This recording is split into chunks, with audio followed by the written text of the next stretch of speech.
Hello, everybody. This is us. We did a thing. And by We that, I did mean it! it's Table Scraps. We're here. We're live.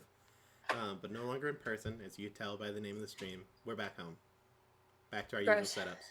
Sad. Um, Alone. Man, yeah, this is, we're the Paper Dungeon. Welcome to Table Scraps. This is our little kind of middle of the week show that we do to talk about our main show on Mondays that we play. Yeah! Last week, pretty cool one. We were all in person. That was the first time we played the main campaign live and in person. It was super fun. I Um, got to meet Tarak, Edward, and Cather for the first time in person ever. It was mm-hmm. weird. I got to stare Grant down in person. It was awesome. I got to irritate you because I sat next to you the whole time. It was great. Yeah, it was a super, super fun one. Uh, it'll be up on YouTube, Spotify, Podbean. I'm sure that there will be clips of it on YouTube Shorts, TikTok, Instagram, all sorts of things. That's right. You picked up the little thing. Yeah. Ooh, we also have a website. That's pretty sick. And a Discord. I love that you just remind me what my announcements Speaking of the website, this is I got my Paper Dungeon shirt. are. Oh, yeah. We have merch on our website. We have merch. And you can buy it. And it's cool and updated because Lydia is cool and updated. Speaking of Lydia, guess what else we have? It's also still merch. It's her merch that you can buy on her store that has already been linked by Maz, because Maz is just a real G. Just a real one out there. Yeah, go do those things. Our Discord has been popping off recently. And by that I mean we've had like 2 really cool people that joined and they've been like chatting up and stuff. It's really fun. Popping off. Feel free to join our Discord if you aren't already, and talk to us, talk to the other people in the Discord. Hey, Maz, Wander, you've been there since the beginning. I'm talking about new people. You've been the cool people for like ever. Give up your chairs for just a little bit. You're like the seniors now. Exactly. You're the seniors in high school. You're practically alumni. Like you're showing up to guide the younger generation.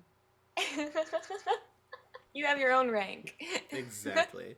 As both the Wizard of the Coast and the understudy of Wizard of the Coast.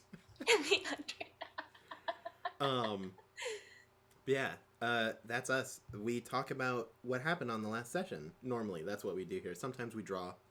Sometimes we do other things. Sometimes other people are here. We really don't know. It's Table Scraps. It's meant to be scrappy. But we had an actual episode last week, and so we can talk about it. This is past Monday. We could do that. Yeah, a lot of stuff happened. As a brief recap, we are in the Alasar Mountains, home to the Alasar dwarves, because my character Tarak is an orc, and that lives in the Scarlet Wastes, which the Alasar Mountains border. The dwarves in there have been keeping the orcs captive. Not exactly captive, but contained within the desert. Pretty much captive. And we're here to legally bust them out. Which a lot of the dwarves don't... not happy about. Don't like that. Don't want us to do that. There was an assassination attempt on our lives. That did not succeed. Nice. Because we're too cool. Yeah, and so we just basically did some investigating. We... found like a culprit that they can pursue and kind of track down who exactly is on the anti-orc train, which in all honesty should be everyone. Had some fun conversations between a whole bunch of different characters. And then we ended with we are just about to go, like, actually leave the mountains at the end of our 7-day journey. We got a whole bunch of stuff enchanted and sold. It was basically a really in-depth shopping episode where we also interrogated someone aggressively. Yeah. So, basically, a flawless shopping episode, in my opinion. Yeah. Exactly. Yeah. Thoughts? Just gonna put it out there. Lydia, what do you got? What you got? Plans? Are you past, present, future thoughts. Okay. I'm eating my bread. I thought it was a really fun episode. I think it was also really fun having us all in person. It added a very different energy. Oh, it's gonna be wild. Eye contact was weird. I'm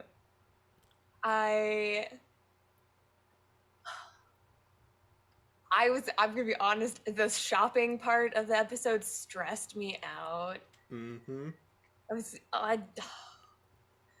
like, oh my gosh, there's so much stuff to get. I feel like that is Drew's like forte, is just doing money things, and the problem is he's too good at it. Like and so it just takes 90 years because he's like, what other thing can we sell? What other thing can we buy? I don't want to leave here. I can haggle this down. Like, just takes so much longer. Right. I loved when Grant was trying to convince the diamond guy to take our other gems when we could have just gone to another vendor. Yeah, and like dealt with that. Grant talked to me and he was like, I was looking through my character sheet and I realized I have like a plus 14 to persuasion. Right. I really want to use that more. Like, I never do that. I'm using persuasion. And that, I told him, I'm like, if you want the DM to like allow you to roll for something, try to use the word in the sentence. Like, I would like to persuade this person to buy my gems. Right. Now, he took that a little bit too far. A little differently. I'm using persuasion. Persuasion is what I'm using. I know what it is. I love him. Oh man. So that was a really good time.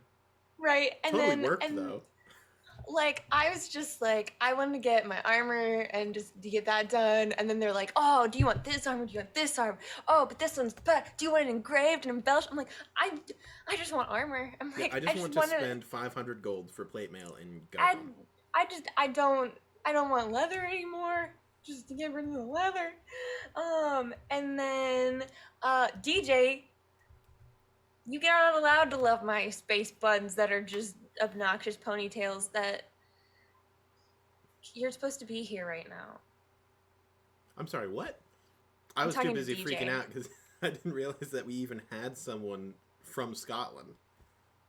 Wait, we have somebody from Scotland? Yeah. Cross-cultural. We did it. We are officially an international group. DJ, you're not allowed to watch. Can't be here. Go away. Yeah, just so you know, we were like, hey, who can be there for table scraps? DJ was like, yeah, I can. I can. And then sure enough, today he's like, actually, I don't think he'll be home. Like a loser. Yo, what? My goodness, we got people from all over the place. I assumed that everyone was from like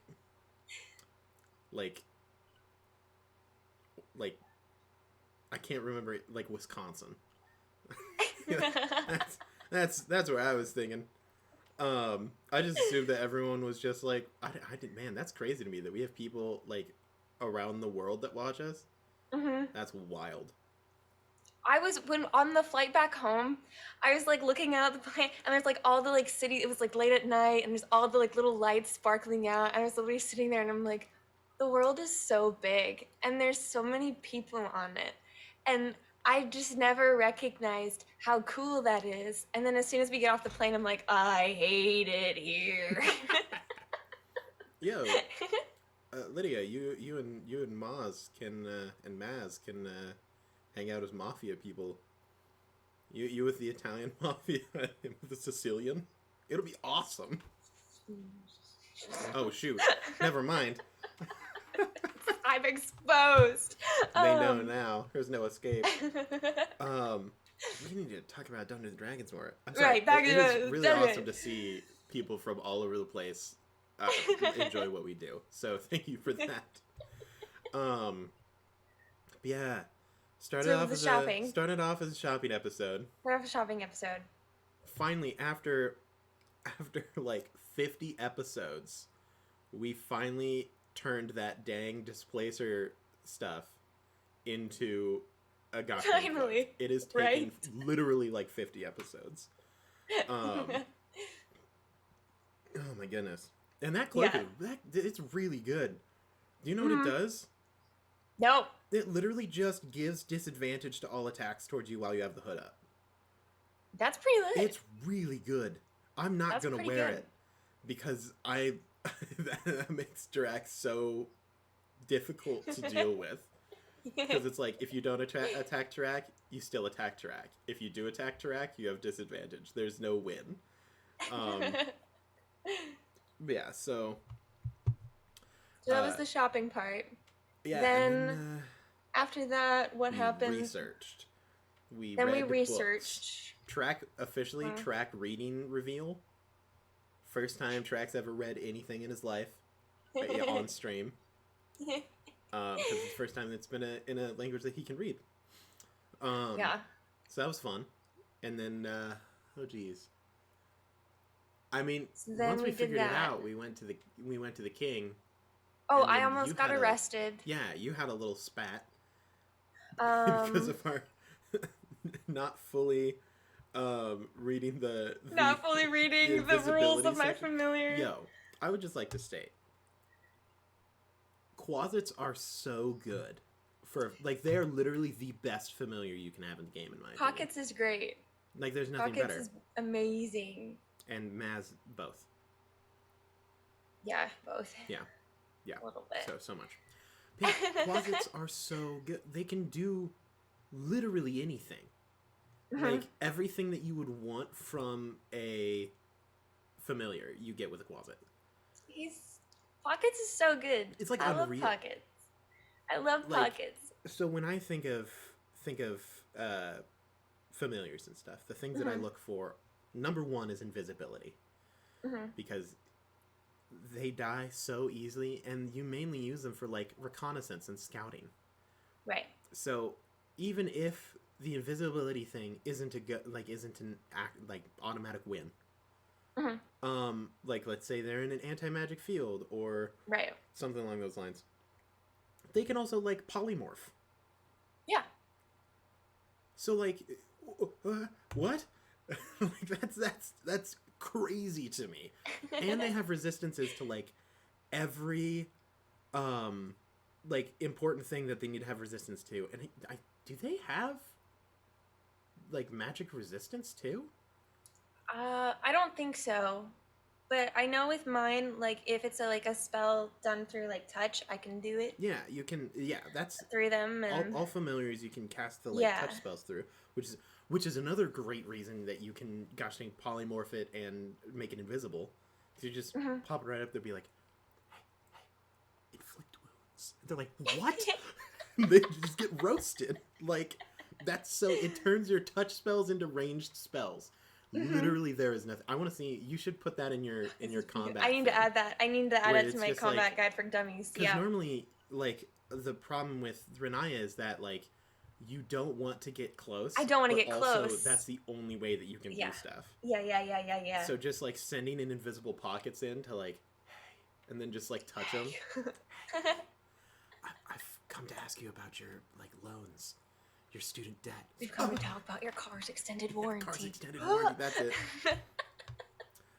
Yeah. Pockets is great. I'm excited to see that. That's going to be really awesome. Pockets is really cool. But yeah, so you tried to steal a book, which, okay, I'm just saying, totally should have worked. It really should have. I absolutely, as a DM, I think I would have gotten you out of there.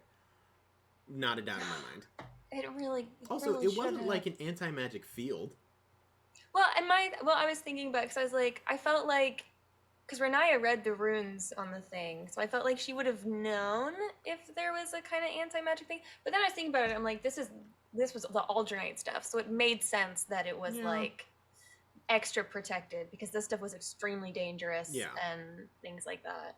So that made sense, but I was definitely I should have made it out of there. I should have made it out of there. And then... Yeah, and then, so we went back to the king, we were pretty sure it's this guy, and he's I mean, we can... What do you think about a little bit of interrogation? And we're what? What if we just kidnapped him. What if we like kidnapped him and then got this really creepy thing to like just make him forget? Just wipe his mind. Also, absolutely correct. A clerical error.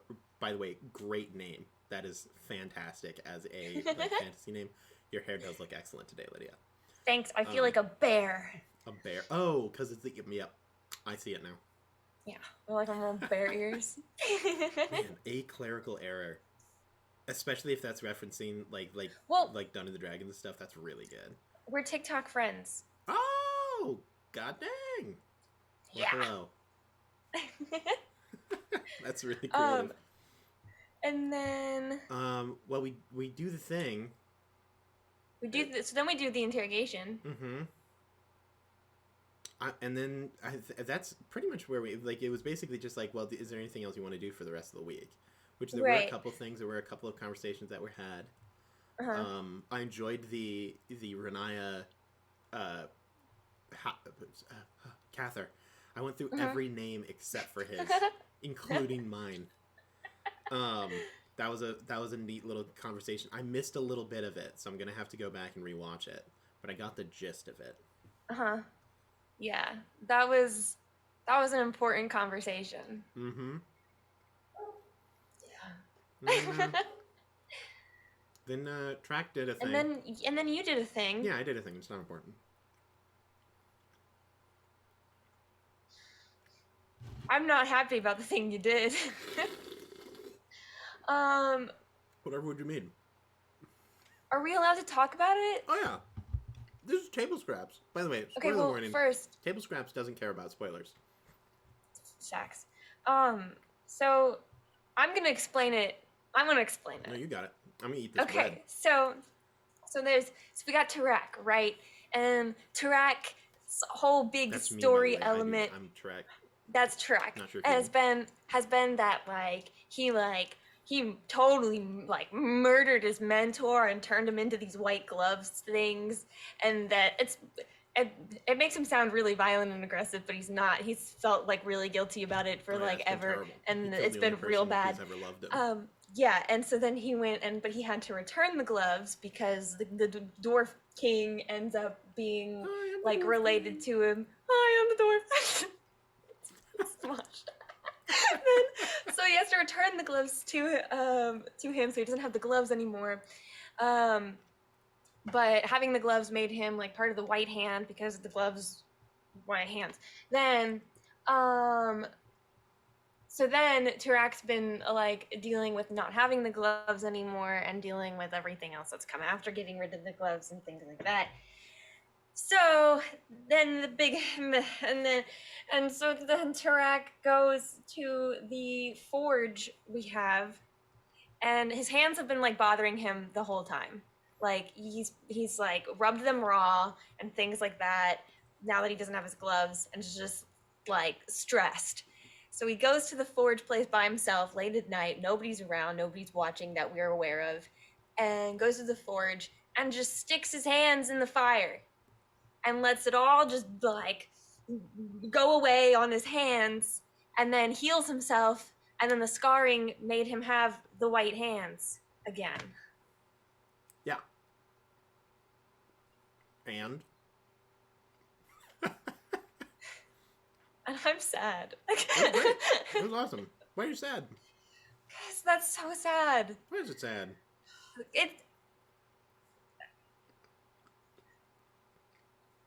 I can think of a lot of emotions that it would be, but sad, I don't know. I mean, it was extremely epic, but it was also like, Tarak, no. Why Tarak, no? I don't understand your reasoning. That's so morbid. Oh, yeah, see, morbid, I can understand. Morbid, I'm with you on that one. Tarak is known for doing just really disgusting things. Just a lot. Like, so gosh, yeah, blood, bone, typical. I loved that we ended it there, though. That was such a good moment to end on. Mm-hmm. Because I had told DJ previously that I was planning on doing that. Mm-hmm. And he was like, "So, is there anything left you do for the 7 days?" And I was like, "Oh, crap!" Like, oh no, I didn't think they would go this quickly.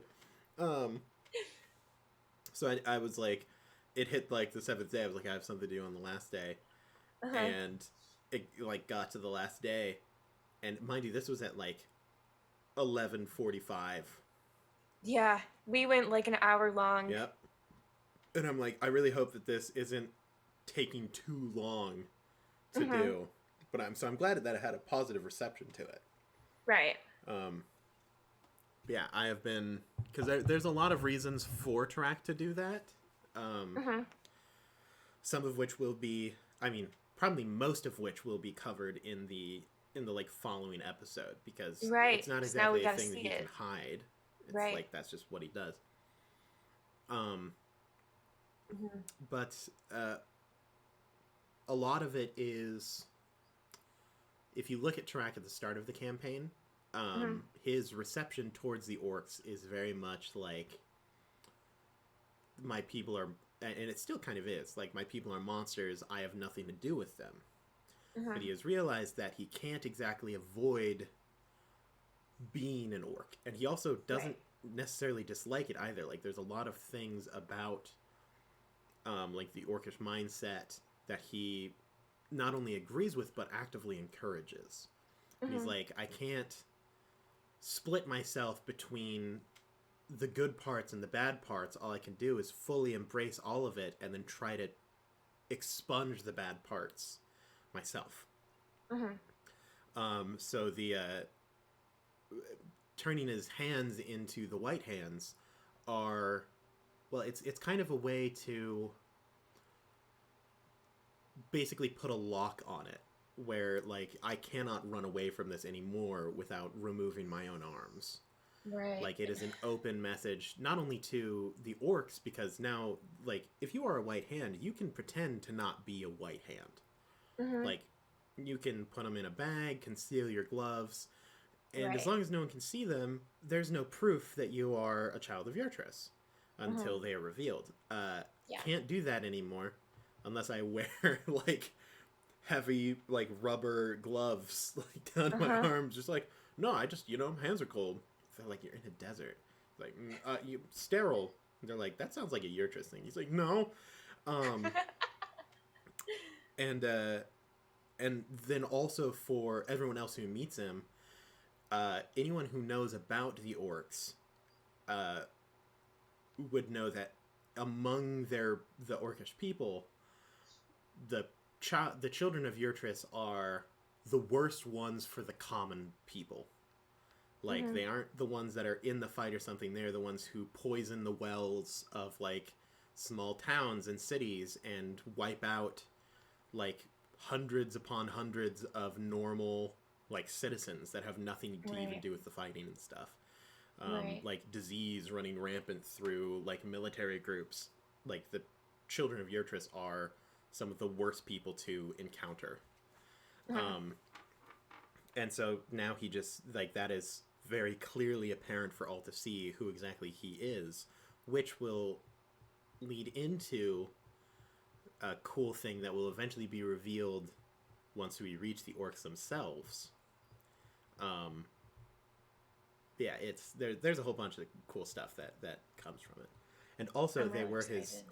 his holy item, his like relic that Uh-huh. allows him to cast spells. Right. So it was pretty important that I have those. Yeah. I kind of need those. Yeah. Um, that's pretty important. Mm-hmm. So yeah, that's where Tarak's at. I think it's sick. I don't think it's that sad. I It's not, sad isn't the right word for it. It makes me sad because I don't like That's Tarak fair. having to go through that stuff. Yeah, it's like, I am hurt because you are in pain. Yeah. Um, I also, oh geez, where was I going to take that statement? I also, oh man, You got it. totally You can do lost it. it. You can find it. I think it's super gone, Lydia. Ugh. Oh geez, what was I about to say? I had a I don't super know, sick man. line. that I was going for, and I don't remember a single word of it. Oh well, so we're just gonna move on. Okay.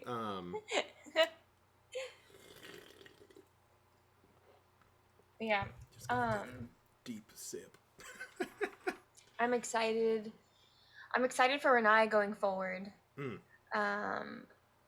I think I'm sad because I didn't really get to ever finish my statements. Yeah.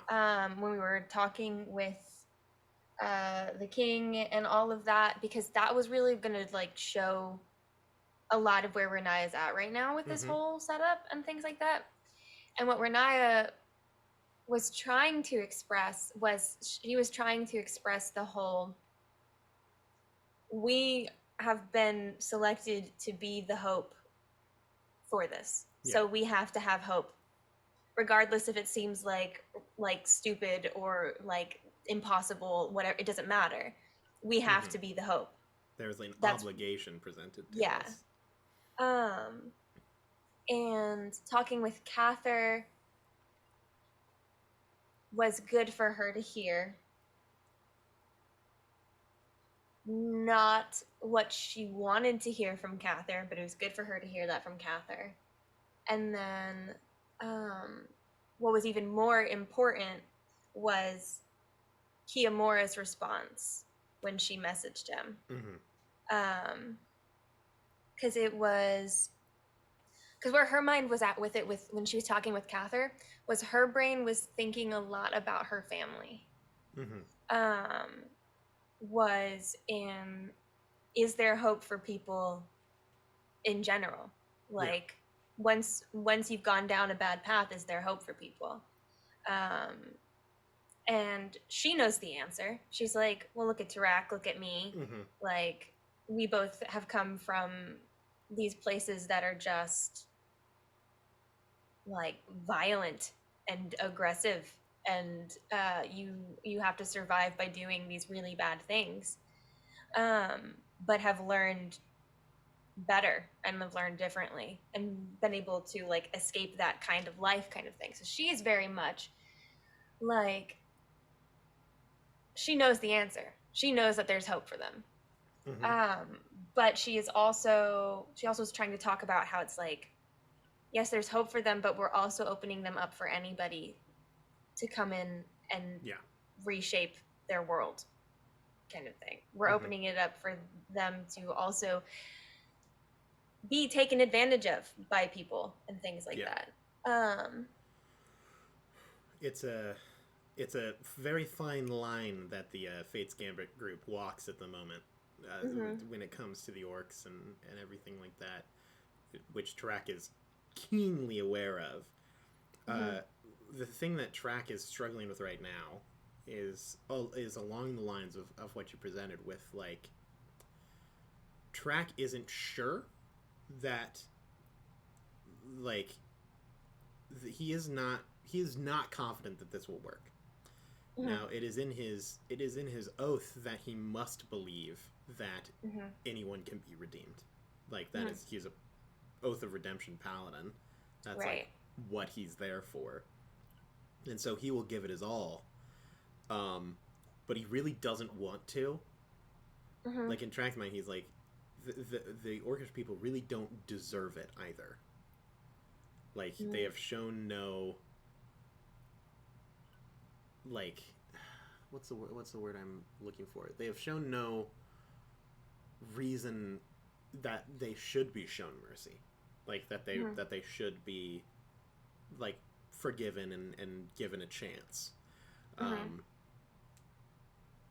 so that's really frustrating for Tarak, because he really wants them to. Like, he would love if the orcs would, like, change in any way. Like, just remove a little bit of the hate that, like, constantly controls their lives. But he also doesn't want that because he kind of feels like they don't deserve it. But he also knows that he has to, not only because he's a redemption paladin that is of his oath, and you are here and still alive, but also because that's what he has been asked to do, and he owes that person. So he's gonna do it, but he isn't gonna be happy about it probably even if it works, like like even if they're like just imagine the time when like it comes down to a single persuasion roll, and I get like guidance and bardic inspiration. I get the +5 in there, and I like roll max on every die, and it hits like a 37 or something like that. And we managed to convince like 10,000 orcs. Like, he would walk out of there and be like, "This worked," and frankly, I'm incredibly upset about that. Like, how dare you? Right. I'd rather you just kill me now. Like, I'm upset that I was successful. You were supposed to hate it. We were supposed to all die out here. Like, so I think that'll be a fun little thing for Tarak. And by that, by fun, I mean, oh god, Not I'm gonna have to roleplay that. Ugh. But yeah, now we're heading into the Waste, which I think will be a very formative experience for, at minimum, Edward. Probably Edward. Probably everyone, in all honesty. I'm most excited for Edward, because I've talked to Grant a lot about this, because we drive and hang out and stuff. And the Edward is in complete denial of like the Waste. Like, his existence is the polar opposite of what the Waste accepts. Yeah. Like, his entire life is founded on, I'm rich. Yep. I have status. Yes. And those two combined mean that I'm nobility. Yeah. And then you have the Waste, which is like, literally there is no money. Right. And there is no societal structure. Right. And we could not care less how royal you think you are. Like, it will kill you regardless. And so I think for Edward to go into there and realize that, like, he can't pull a, like, you may have heard of me. I am Edward N. Fellows of Fellows Aldernite Distribution. I own, like, an entire mountain range. Literally nothing will care. They don't even know who the name of the mountain range. They have never been outside of these walls. Like, they will kill you regardless. I'm so excited. Yeah, it'll be interesting. Deserts are good places to reflect on things, and kind of be alone with one's own self and thoughts. And so I'm excited for that. I get to give everyone names, so that's gonna I'm be so excited sick. for that. Super excited for that one. And there's just so you many have things them? in there. Oh, I know them. You know all of them now? Yeah, I know all of them. So excited. Yeah, I've known Grant's the longest. I've known Edward's name for basically since the start of the campaign. Yours, I thought that I would come up with last because I thought I had Cather's, but then I just kept changing Cather's. And then I found yours, and I was like, oh, that's sick, perfect. I was like, oh, well, turns out I don't know Cather's for the longest. And then yeah, I got to then I figured out Cather's, and that's just super cool. And I'm excited. And I hope that no one's like, I hate my name, it's terrible. Just like it. Ew. It's like, Catherine has a cooler name than I do. Yeah. Tarak. And Tarak's like, look, I don't just come up with the names. They're already your names. I just unveil them. So in reality, this is your fault. This is your fault. Yeah, I'm so excited for that. I'm interested because I need to talk with DJ about it. But I'm also like, because I had the thought the other night. I was like, oh, well, we were talking about the whole need for like a tent and things like that, but we don't have the war bats, and tent's probably not a good idea. And I'm like, we have Riniya's room. So we could just use that. Oh shoot, he went into a fighter, and that's why. What? I mean, worst comes to worst, we also have the Lehman's tiny hut from Edward. Right. And we also have, I was thinking, shouldn't at this point in time he have, like, the Magnificent Mansion? But he's fighter, yeah. doesn't have that. Yeah. So, yeah, I was like, I was also like, I don't want it to, like, I don't want to, like, overuse it. Yeah.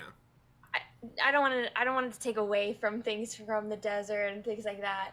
So, but my plan is to have Riniya be like, hey, so we have this, but I think, like, we should only use it if we absolutely, like, have to. Well, yeah, and it's also, like, that's your room for you, given to you by Grotz. So I don't know how much he's interested in having all of us hang out in his palace. Well, and Grotz has said that it's okay if, like, the party uses it as, like, an escape thing, but she's definitely gonna be like, and if we do use it, she's also kind of in this mindset of, like, especially with the last Grotz interaction, she's like, maybe just be quiet and don't let him know we're like, here, he's like, kind of thing. It's like how, like, your dad being like, yes, you can have people over, but I will be asleep at 9, and you should not wake me up. Like, that kind of. She's like, She's like, he doesn't seem too excited by my presence lately, so kind of, like, keep it down low, yeah, and then there's also a lot of things, because, so does the door open where you last opened it? Like, if you go into the room and close the door, so theoretically, the door will be right there. If there was, like, a sandstorm, so we go into the room, and then the place where that door was opened becomes covered by, like, 30 feet of sand. Yeah. Does it still open on top of the sand or below it? I don't know. Because that's a thing that would not be good. That wouldn't be good, that would be pretty bad. My room just gets filled with sand. And then we still can't go into the desert. We still can't leave. We're like, well, now we're buried in the desert. In the abyss. The tiny hut might be a bit safer plan. Because, like, it's not unrealistic to get covered by sand in a sandstorm. Like, most of the time they shelter with, like, camels and stuff. And so then it creates, like, a pocket with the camel in it, and then the camel can just stand up, which is why they use the bats instead. So the Lehman's tiny hut might be just a safer option as long as we have it. And yeah, plus I just, you know, it would be fun to have everyone remain in the sandstorm and stuff. God, there's so many things in there that I'm just excited for that, like, link together. Because it's like, oh, if there's a sandstorm, that could mean that, well, if this is nearby the sandstorm, then we have a problem. And stuff like that. So, it's going to be a... we're almost there. Fun time. We're almost there. We've been hyping it up for so long. We're almost there. I need to make sure that I get everything finished for DJ and snap locks and everything. So I need to make sure that I'm doing that this coming couple of days. Woo. Woo. And then... Yeah. I was going to go back to something. You got it. It's crazy.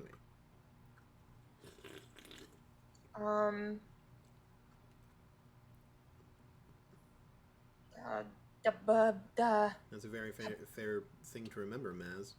Sandstorms suck, and especially when Appa gets taken. Facts. It's gonna be Grosh to the bat. It's gonna get taken by sand raiders, and it'll be fine though because I can just summon another bat. I love just the bats. How many bats we've gone through. That has made me a little upset. Where it's like, these are not like actual bats. Like, these are celestial creatures that take the form of a bat. I should be able to summon the same bat every time. Right? Instead of a new bat every single time. I think it's kind of funny, though. I mean, I think it's funny that's a new bat every time. But then I have to come up with a name for it every single time. But that's so cool when you have new names. Takes so long. So long. I'm trying so hard. Also, the worst part is we can't even, like, fly with the bat. Like, we're just going to have to walk it with us as, like, a walking mount. Right. In fact, I might just summon a different mount that is, like, a camel. Or something like that, because, like... They're not super fast. I don't think that the like walking speed of bats is fast at all. Yeah. Probably not. Oh man, Dungeons and I don't Dragons. remember what I was going to go back to, but a different thing I won't go back to is the Catherine Riniya conversation. Yeah, I kind of said it. Tense. Yeah, I feel bad because like Drew felt so bad, but I was like, in my brain, I'm like, I set that up for him to answer poorly. Yeah. I was like, that was the point, was I wanted Catherine to either not be able to answer, or his answer wouldn't be the classic Cather satisfactory. I have said this thing and therefore it's just correct. Yeah. I wanted it. So I have a question. First off, could you repeat what the question was? And then could you say what your ideal answer to the question would have been? Like if there was a correct answer. Right. So what would have actually like been, what did Riniya want to hear? Mm-hmm. So the first thing she was asking about was, how was what Cather did different with the one guy, the shopkeeper, different than what she did with the guard? And she was like, I get the whole like, well, we didn't murder this guy. I get that element of it, but you still seemed like you wanted to do that. Like you had a lot of anger and hate towards this guy and things like that. So the first question was like, how is what you did different? How is what you did and how you handled that situation different than what I did and I handled that situation? And his answer was, it was along the lines of, it was like, the guard probably didn't know what was going on, and was just trying to defend their city and didn't deserve to die, whereas this guy was actively putting innocent lives at risk and things like that, which Riniya doesn't agree with. Mm-hmm. Riniya thinks that in both situations they were both wrong. She thinks that the whole guard situation was wrong, because she was like, okay, probably, yeah, killing him probably wasn't the move, but he clearly was very much on Prozius's side, and she kind of was like, this, not excusing this shopkeeper's understanding, like, look on it, but understanding that it's like, this is something, like, this shopkeeper genuinely thinks that this is, like, what we are doing is the wrong thing. Mm-hmm. Like, us going out and freeing the orcs is going to put his people in danger and things like that. It's like, because both, because like it's like we talked about, like both of them are lose-lose situations. Mm-hmm. There's not a good outcome for it, and he was just on the other opinion of it, and that's where Riniya was like, they're both being ignorant. She's like, both this guard and this shopkeeper are being ignorant to like what we're,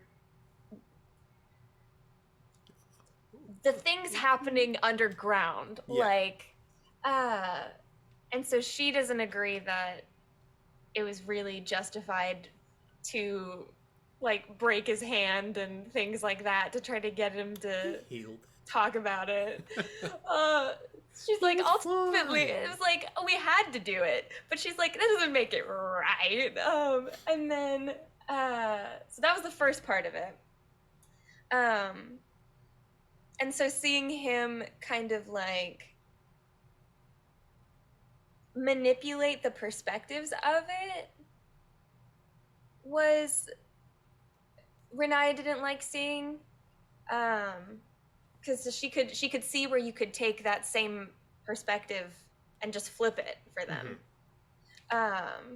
And then the second part of it was, she was saying,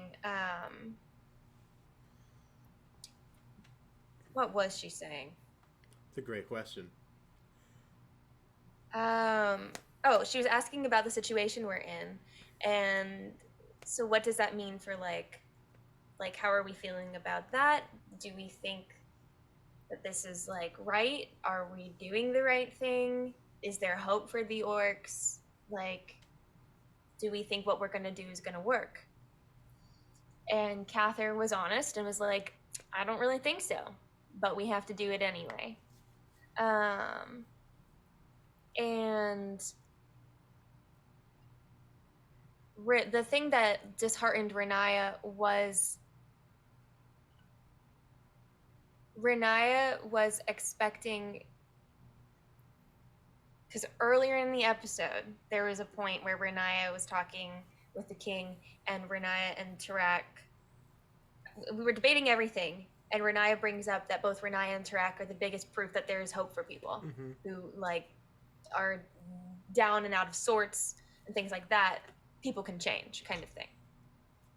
And Cather chimed in, I think we're all evidence of that.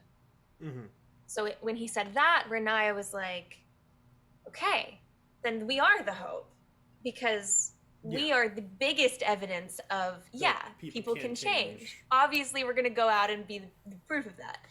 And then in that conversation, it kind of affirmed Cather's views of, and this I find really interesting. I think we talked about it a little bit, where it is in Riniya's situation, she has come out of it in, I've seen how bad people can be, and because I was that person, but that's proof that people don't have to stay that way. Yeah.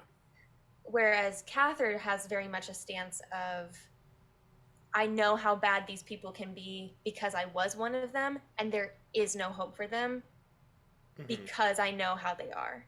Yeah. And for her, that doesn't make sense, because she's like, but why are you an exception? What's special about you that none of them can have, kind of thing. And that also, well, and I was just about to say, that also plays a little bit into her frustration with his gods. It's because she's like, why is he so special? Like, what is like, not that he doesn't deserve things he has and things like that, but why do they only treat him that way, and why do they not help anybody else? Is a lot of where Riniya's frustrations with his gods are. And so so in all honesty, Cather answered exactly the way Lydia hoped he would, but Riniya was disappointed in it because it was just confirming those things. Now, what was the correct answers? The correct answer. The answers that I was hoping Drew wouldn't find and say were, with the first part, I was really hoping he wouldn't admit that what he did he shouldn't have done. That route of it was wrong, and they shouldn't have done that, and that it did parallel with it went on that same path. It maybe didn't go as far, but it was the same path. And him owning that, that's not a cool thing to do. We really don't want to be doing things like that. Yeah, we don't want to make this a habit or we don't want to. This, like, don't look at me in this situation. And then the second part of it, I was really hoping he wouldn't take the route of, like, well, we have to do this. We have to be the hope. Yeah. And we have to go for that. I think that there is a strong chance that these people can change and become better for the future. Or even, like, it doesn't matter what the chances are of it. We have to do this. Kind of like, if he went into, like, a motivational pep talk kind of thing, I would have been like, dang it, I almost got him. Almost had him. But no, like, I went in and I worded everything specifically to try to make it be, like, very difficult to answer correctly. Very difficult to answer correctly. Very like hard least to favorite type of school teacher. That's just like, so we're going to present you with these questions that are worded in such a way that any of the four options could be correct. but instead it is only one. We're going to try to trick you away from that one. But the reason I wanted it to be that way was because earlier Riniya never got to finish her thoughts and fully elaborate her thoughts. So I was like, I want to give a situation where we can get an understanding of how Riniya is feeling about things. And I was like, if I can get Cather to state how Cather feels about these things, and Riniya can express her disappointment in that, that is another way I can get it across, kind of thing. And then I felt bad because I didn't want Drew to feel bad for not answering good enough. But I was like, but you answered exactly the way I knew you would. And then it's kind of like when I killed him and he's messaging me and telling me, you did nothing wrong. You did exactly what you were supposed to do. It's kind of like that. Yeah. So this was out of spite, is what I'm hearing. No. Absolutely. So, I know. You're going to make me feel bad for killing you. I'm going to make you feel bad. Right? Yeah. But then... eye for an eye, tooth for a tooth. But then what was really, really good about that conversation was then going and talking to Kiyomura, and Kiyomora's answer to her. Because, first of all, it was hilarious because I only had one spell slot left. So then when I couldn't respond... that cracked me up. But then, that was good. Lotta. Lotta. I need you, Lotta, please call Kimura. I messed up. I ran out of minutes. I really need to talk to this guy. Oh my goodness. And then, but it was him when she was like, I really need some hope right now. And he's like, no, you don't. Like, you just naturally, like, have it. You bring the hope wherever you go, kind of thing. And then so in little Riniya brain, Riniya's like, whoa, wait a minute. And this is where Riniya's brain is at right now. If Cather is supposed to be the embodiment of fate, I can be the embodiment of hope. Yeah. And that's where she's going with it. And she's like, I'm like, yeah, look at that. Look at that cute little story element kind of thing. Yeah. Oh, man. So, I had a strange realization, talked a little bit about it with Grant, about how different each person kind of views how the end of the campaign will go. Like what do the characters do at the end of the campaign? Because I've expressed before, in my mind, there's no way that Fate's Gambit stays together at post level 20. Right. Track probably return, assuming that Track is still alive. Track goes to the Scarlet Wastes to kind of police them and be in the desert rather than just defending it from the outside. And taking orcs out that realize that they don't want to be there anymore, and keeping orcs in that really should be in there, keeping outsiders out. Cather is super the wandering judge type in my mind, where he's goes across the land to find people in need of judgment that need to be removed, corrupt politicians and warlords and things like that. Edward, a really cool ending for Edward, because Edward probably has the most open ending of all of us. There's so many different directions that Edward can go in my mind. Yeah. But one of the ones that I think is really cool is the we've mentioned the warrior poet, but I see that as more of a job title than an actual profession. Right. Where he could be a politician, or a really cool option I think for Edward is to be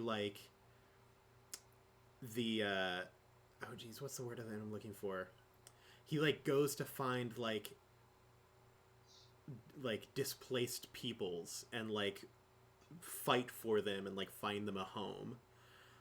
Or he is sent as an emissary of New Athala to go to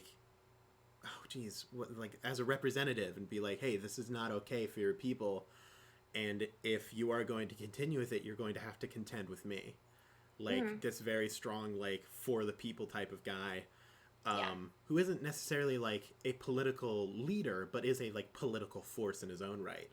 And Mm-hmm. then I don't really know where Riniya ends up.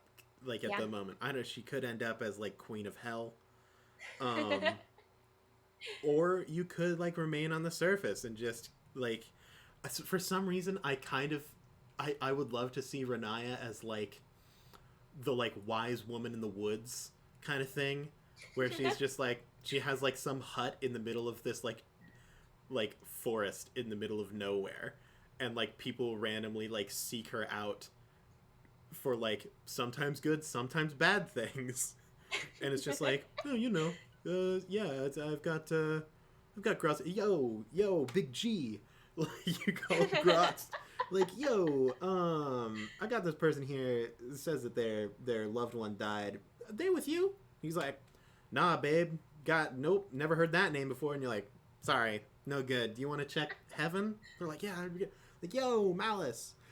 I got a person here. Could you check Mount Celestia, see if they ended up there? And he's like, yep, they're there. They're there. Do you need to go there? I can get you there. But this whole time they expect to like walk in and see this like, oh yes, dearie, here, eat this totally not poisoned fruit. Like, um, like some terrifying old hag, and then it's just Riniya. It's Like, just yo, Riniya. what's up? I live in these woods. Yeah, I've got a couple demons out back. This is Pockets, and they look at this like rabid raccoon.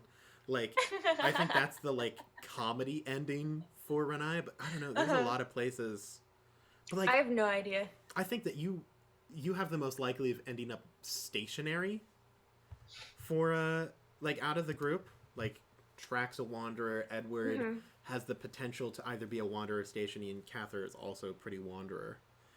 Mm-hmm. Yes, absolutely, Maz.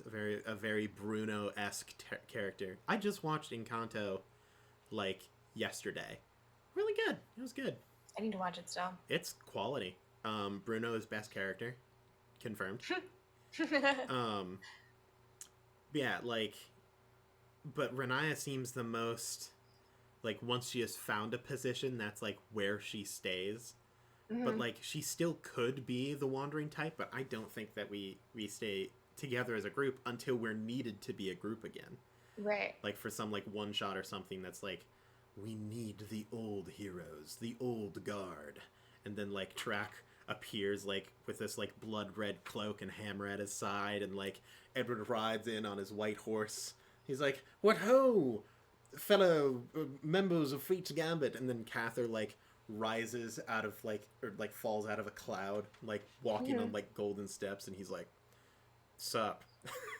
Then Riniya like breaks her way out of hell, like crawls up and is like, hey, I heard that you needed Hey help. guys. Hi, hey everybody, it's me, it's Riniya. And then there's like, and she like kicks a demon back in. Like, just been chilling in hell.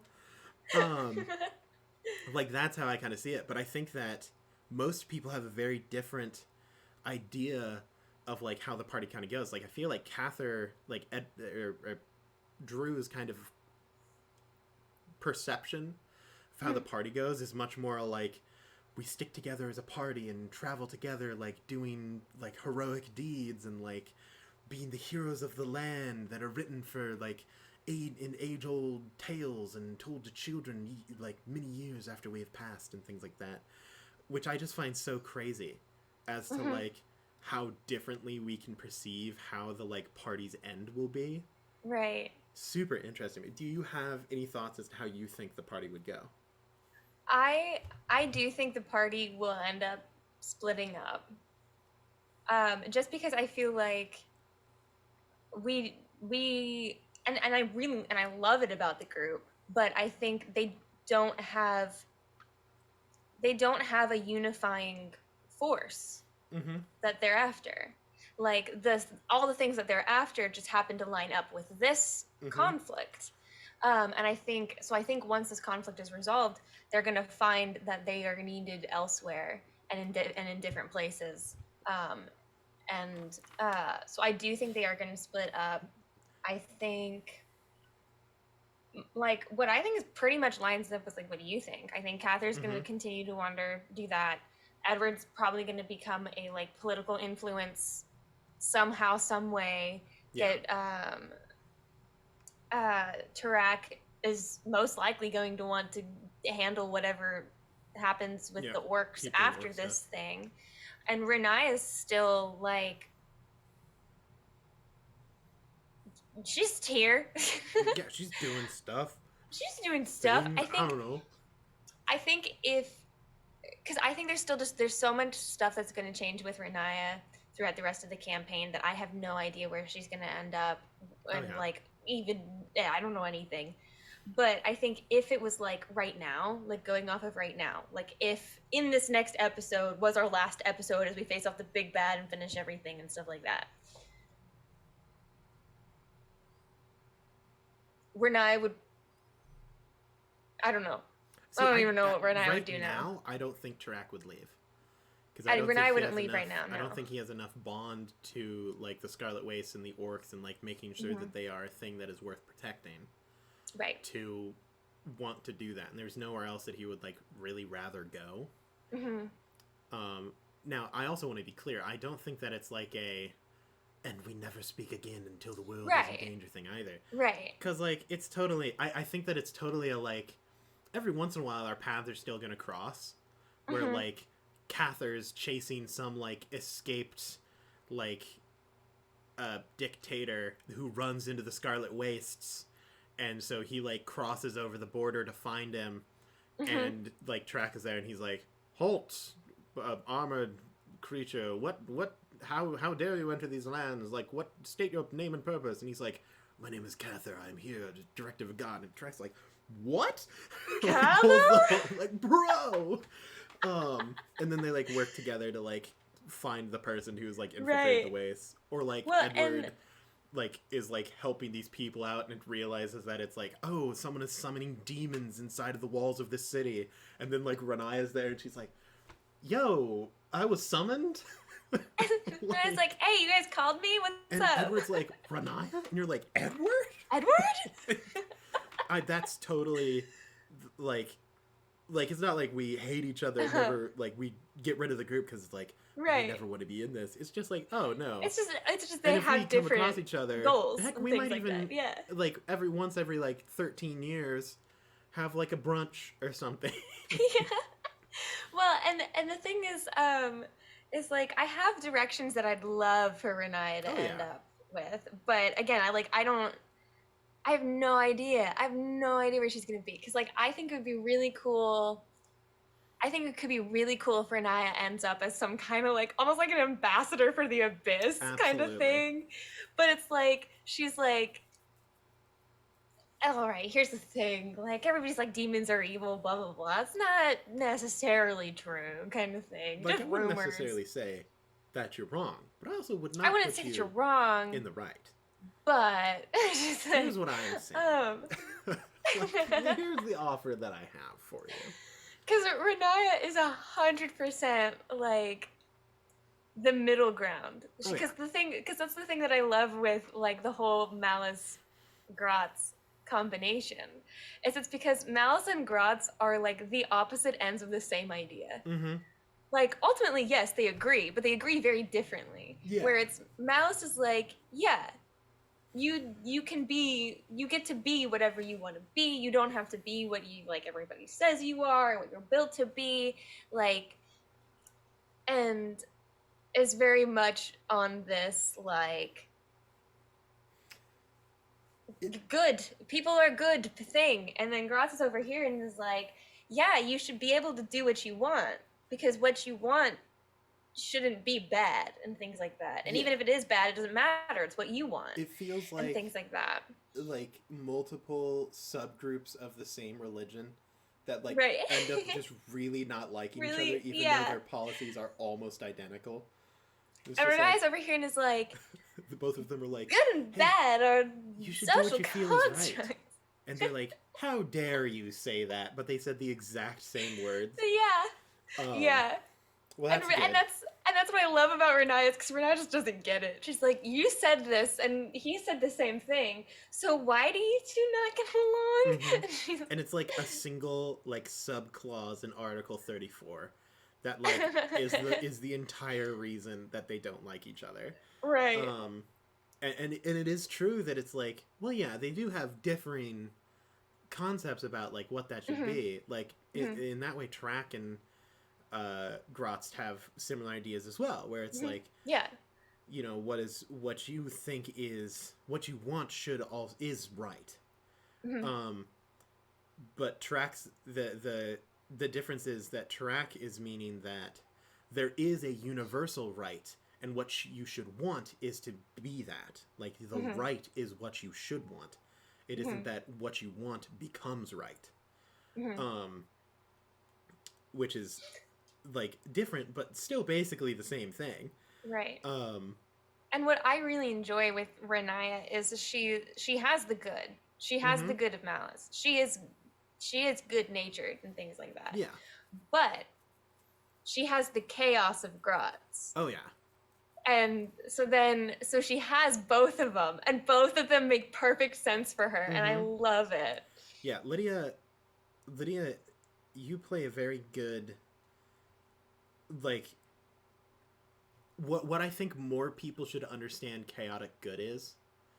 So, like, I'm already not a huge fan of the, like, personality grid when it comes to, like, Dungeons and Dragons and stuff.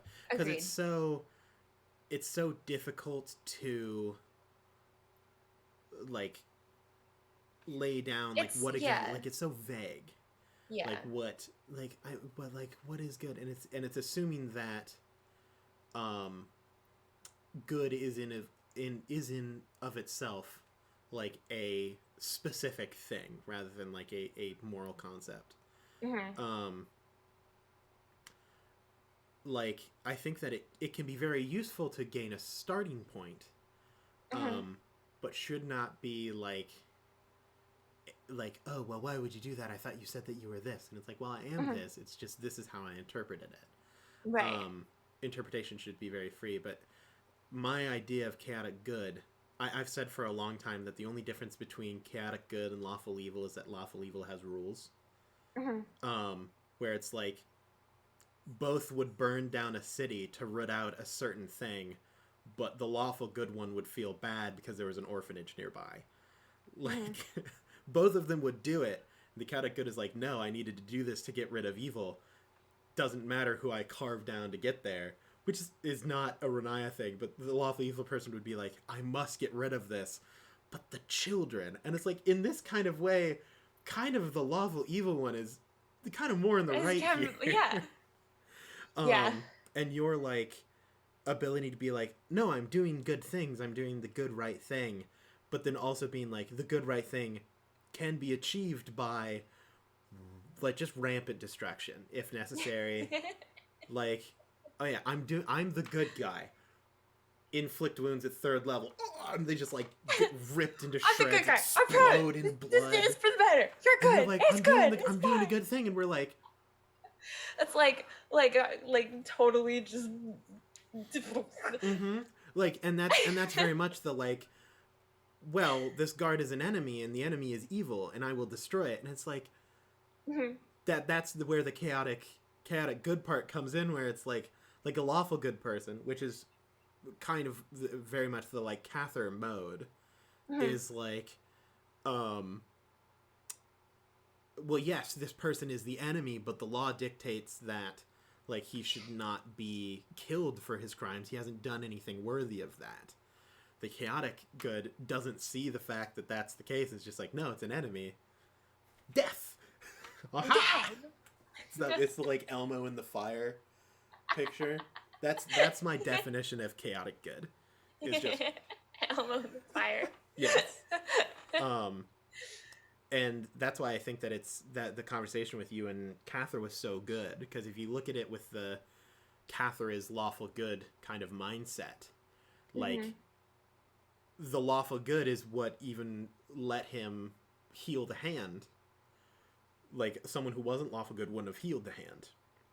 But that doesn't mean that it was necessarily, like, in his character to do that. But that is how he perceived the law. Which, to, like, someone who is chaotic is ludicrous. Which I think is such a good representation of those two kind of standard archetypes.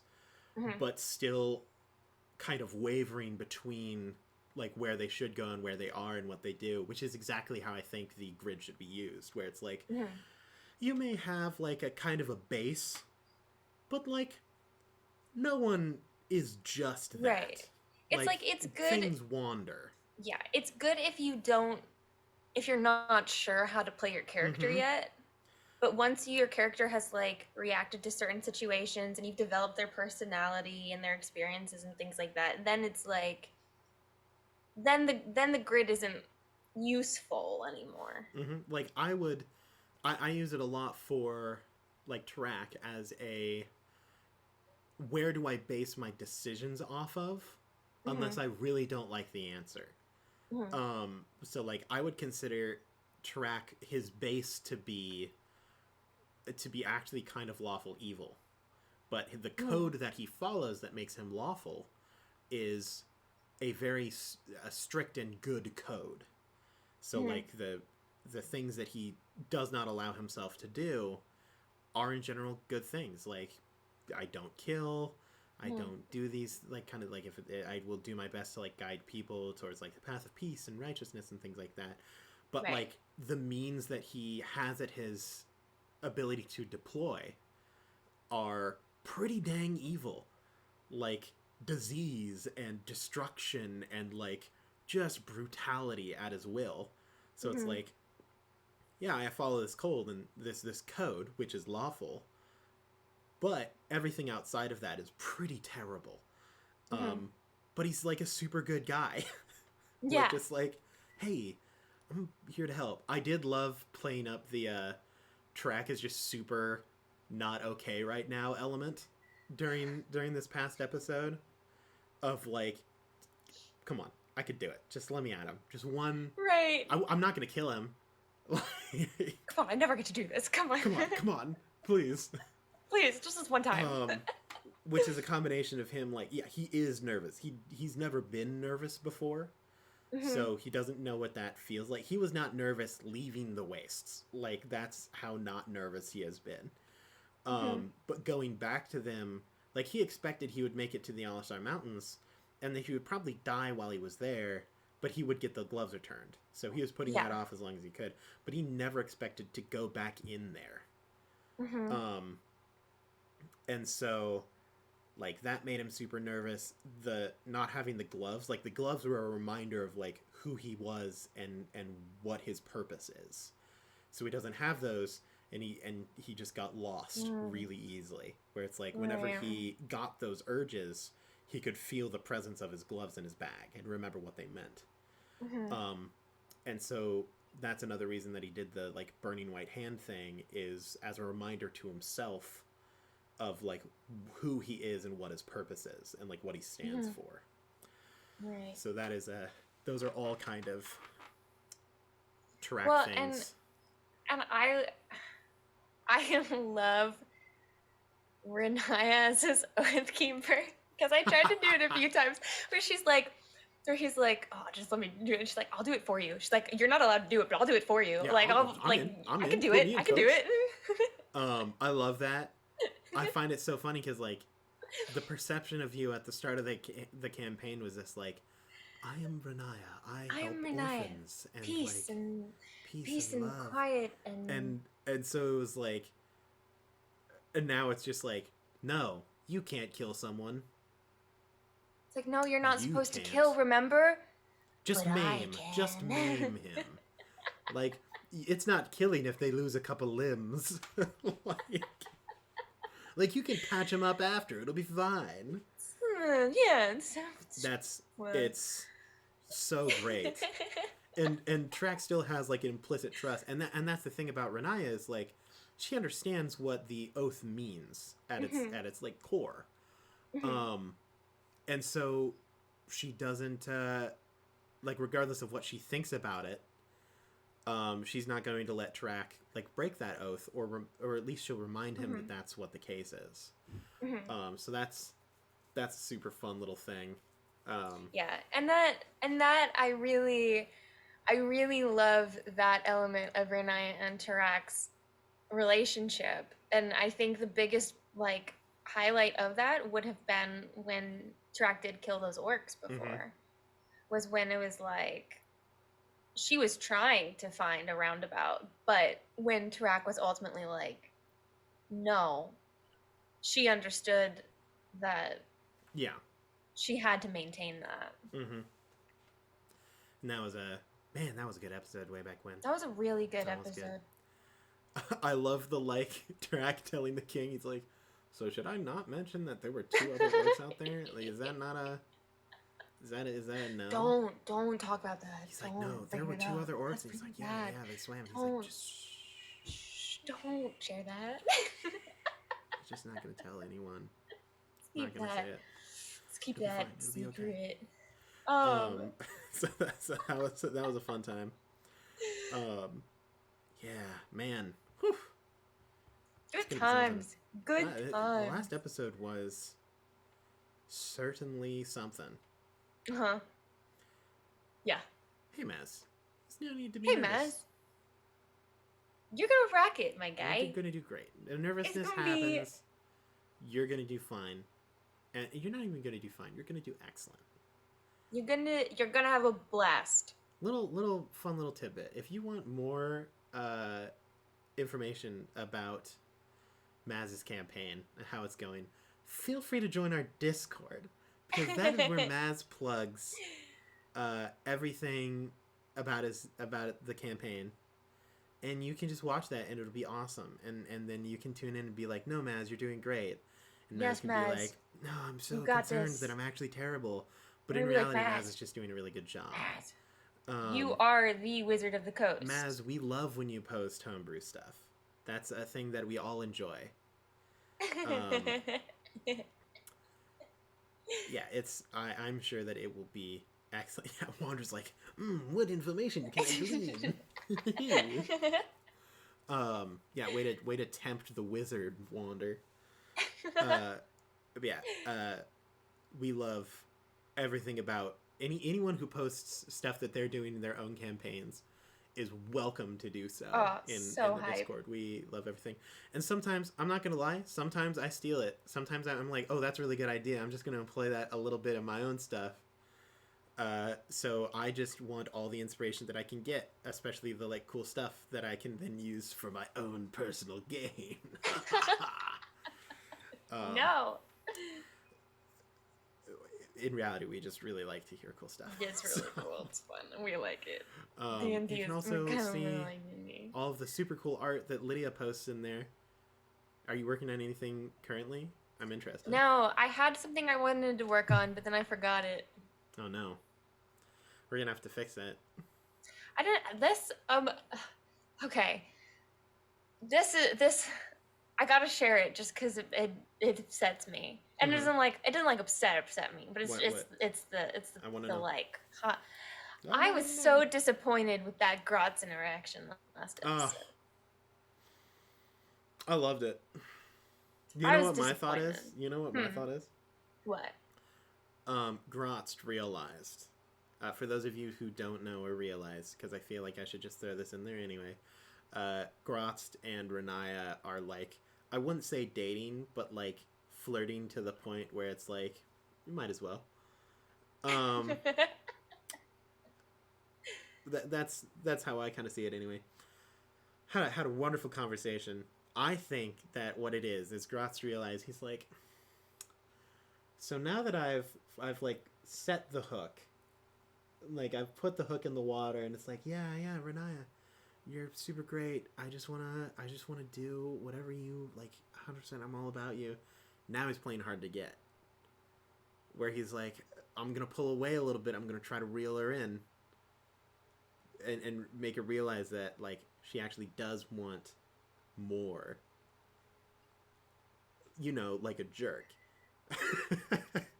Which is hilarious because Riniya's in this mindset of, oh crap, I'm annoying him. I need to go away.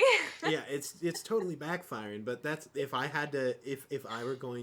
was the one running this, that is what I would have done. That's how I would have explained it, as Grotz is trying to be like, maybe pull away a little bit. Make sure that you are the one that has to, like, you know, start the conversation, kind of start that relationship thing, instead of, like, Grost always being like, always, gosh dang, squirrels in my pants and you.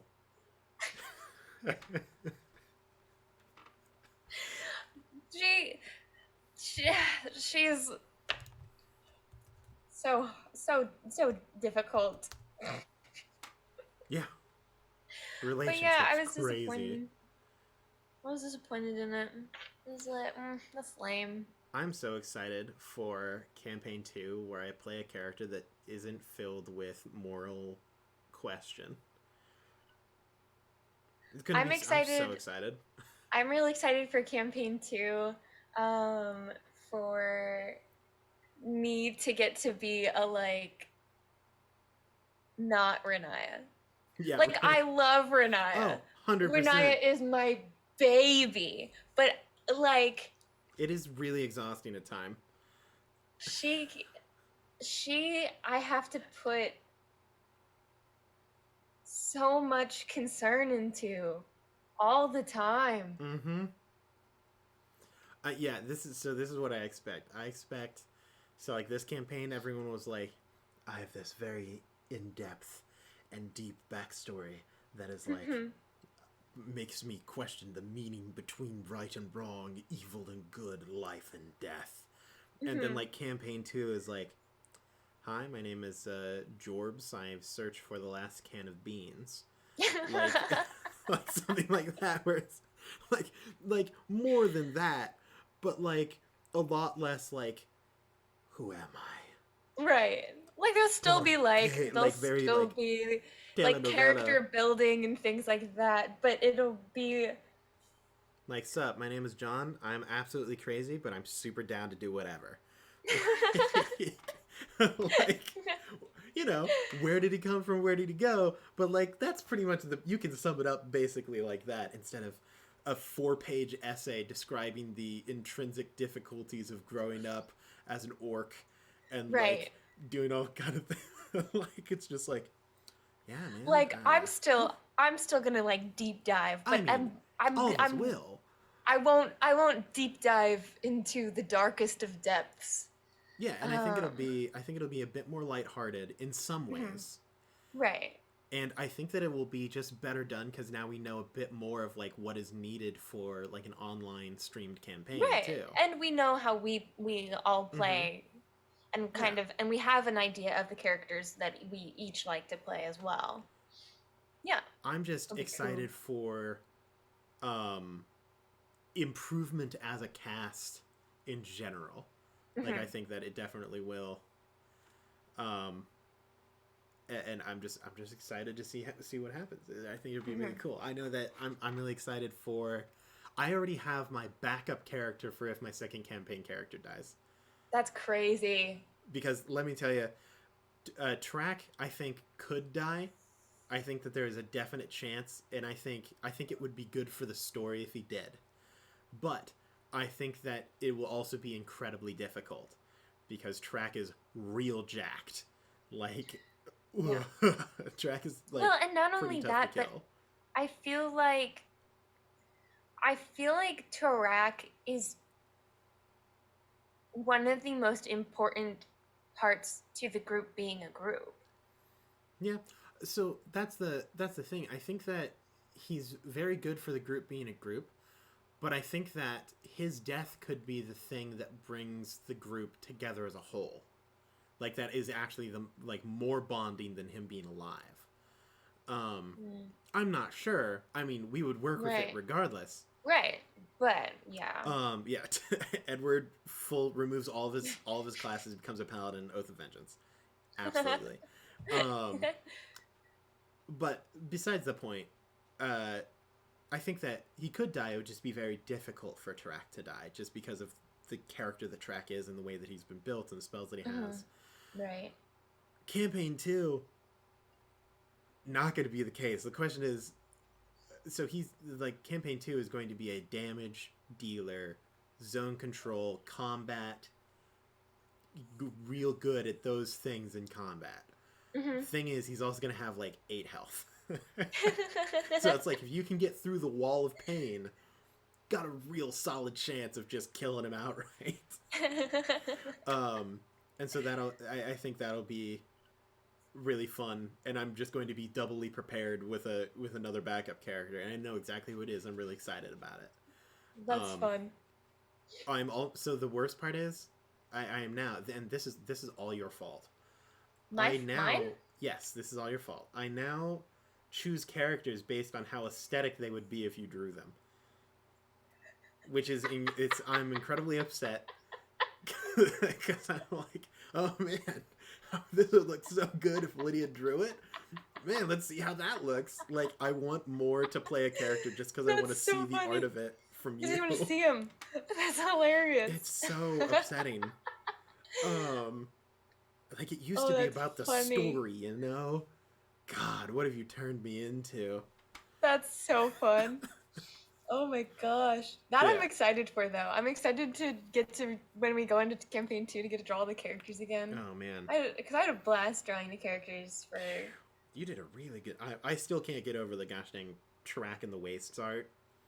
I'm real proud of that one. That gosh dang... The rim lighting, though. The, like, backlit red rim lighting. Oh, right. Goodness. I had so much fun with that one. It's so poppy. It's so poppy. If anyone is here and they don't know, Lydia rebranded our whole stream. Everything, like, if you've noticed, the table scrap setup is different, everything like that. Also, really cool. I love the chat on the screen for the table scrap setup. Right? Because I was like, then we can talk, and then if it goes to YouTube, then people know who we're talking to. Yeah, they know what's actually happening. And the chat box is better than it has been in the past. For some reason, it just fits better. Like, I can fit the chat box into the box that says chat, and then it doesn't, like, overlap on the sides or, like, go all freaky. And I have to, like, resize it 80 times. Like, it just works really well. Yeah, I did the table scrap stuff. We also have, like... You also, really quick, before the in-person thing, made, like, table scraps layout. Oh, yeah. That stuff. That was hard. Yeah, so for those of you who weren't here last Table Scraps, we played a book campaign, which is the first time that we had actually, like, done that on stream. Lydia, I think that's the first time that you've played a book campaign, like, in total. Yeah. But we played The Wild Beyond Witchlight, which I think may be my favorite book campaign they've ever made. I loved it. It's brilliant. Like, it's so fun. My old favorite, and probably the classic, the one that I have definitely played the most, is Curse of Strahd.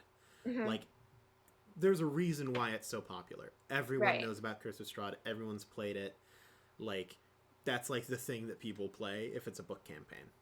Mm-hmm. Like, you don't see people like, yeah, we're running Princes of the Apocalypse. No. It was released, like, 5 years ago, and there are still people starting new streams with Curse of Strahd. Mm-hmm. I've played it, like, 11 times. I think that Wild Beyond Witchlight is better. Like, in terms of how it is made, the content of it, like, like, just in general, the cleverness of the things. I just love the vibe. It's brilliant. I love the vibe of it. And it's also specifically intended toward it. The best part about it is it's focused on what 5th edition does the best. Because 5th edition is really combat focused, like, in terms of mechanics. But also the mechanics aren't great for combat. And, like, the popular thing about 5th edition at the moment is the, like, role playability of it and the, like, storytelling focus of 5th edition. And Wild Beyond Witchlight is entirely focused on, like, non-combat. Like, you could fight, but 9 times out of 10, it's severely not in your favor. Right. And you would just have the option to not fight if you wanted, which is, I think, is so wonderful. Also, they introduced a new type of damage, revolutionary. It is custard damage. There's a location in the carnival that is like the fabulous feast or something like that, and it's an eating contest where, like, you can eat a number of things equal to con modifier, and then, like, you have to roll continuously to see if you can keep eating more and more. And they're like cupcakes. And once you miss and, like, fail a check, you take a certain amount of custard damage. It's literally labeled custard damage, which is hilarious. And like that's so not a standard, that's so funny, like professional D&D game thing to do at all. Right. Which is, it's just brilliant. Like, and the things that you can put in there and the like storyline, people are so invested in like the romance between this like a mime and a mermaid. Like yeah, that was so good. This like there's just so many things about it. And it gets like even the like as you go past the first chapter, which the first chapter is just the Witchlight Carnival. Once you get past the Witchlight Carnival, you end up in like the name of the place is Hither, Thither, and Yon, which is beautiful. Those amazing. Are such good Fey place names. That's so it's good. It's so fairy tale. That's pretty great. And yeah, and then you just go around in these like weird mirror dimensions and do things that are no longer even related to like the Witchlight Carnival in total. But the things that you did at the carnival, I write down in my own book to keep track of if you reach them in a later chapter. So like if you, I wrote down who won the, what did you all do?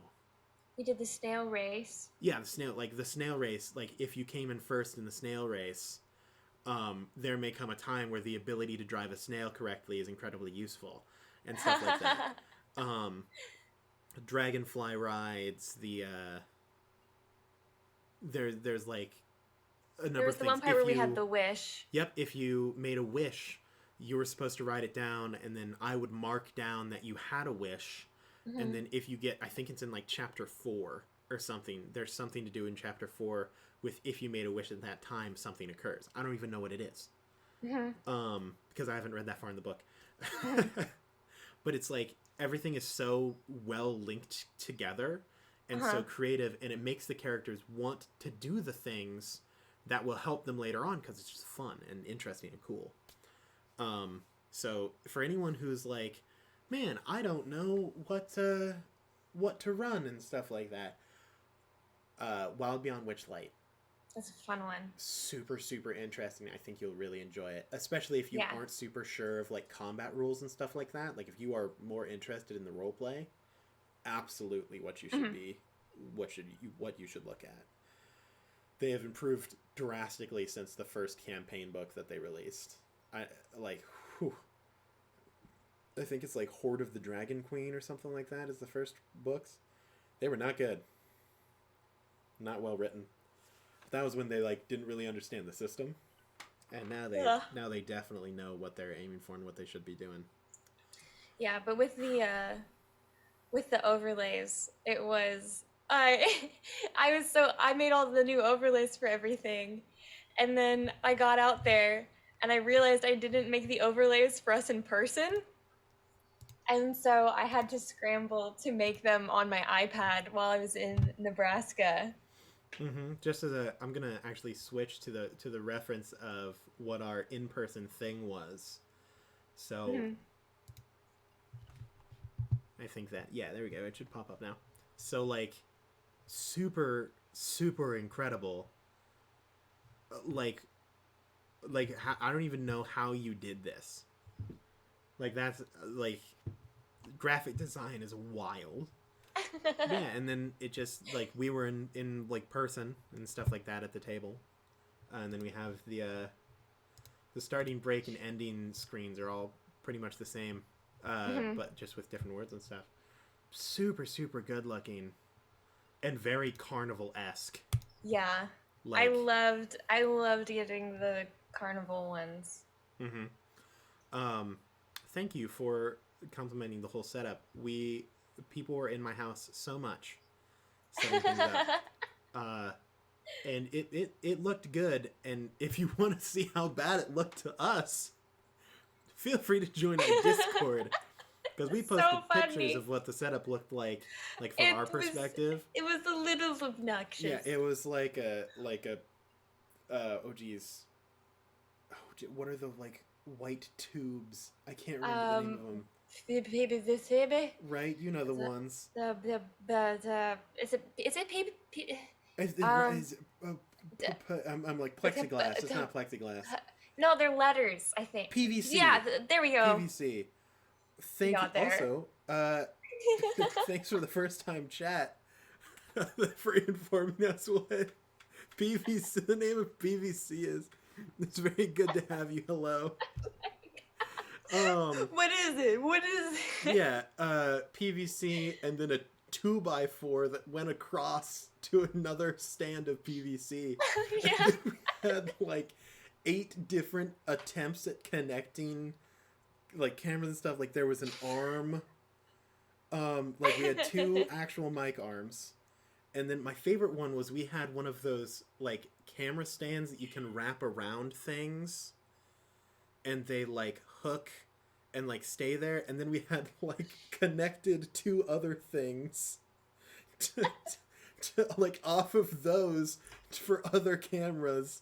And then we had gotten the like, you know, the like selfie station things that you can get that like hold your phone and have a little ring light. We had those, and we had to put the ring light around to stick the camera onto the ring light. So it's this like little ring light, and then we have the webcams wedged in the ring light. In the ring light, and then zip ties. And then zip tied so they don't move. And then you can see during a stream, like anytime somebody touches the table, they like, just wiggle. There was times where we weren't touching, we were like walking, or like we moved our chair and the table like vibrated. And it would like it was so scuffed. Like, oh my, it was wonderful. I thought it was great. It really was. DJ was staring at a PVC pipe the whole time. So like, it was by no means perfect. like that. I was surprised at how good it looked, like, to the stream. Like, my brain does not understand how the cameras and mics, like, didn't see each other. I did not know how the cameras did not see each other. The cameras did. Did they? Mm-hmm. They're right in the center. I did not remember that at all. Yeah, they sit right in the center. What do you know? I totally didn't notice it.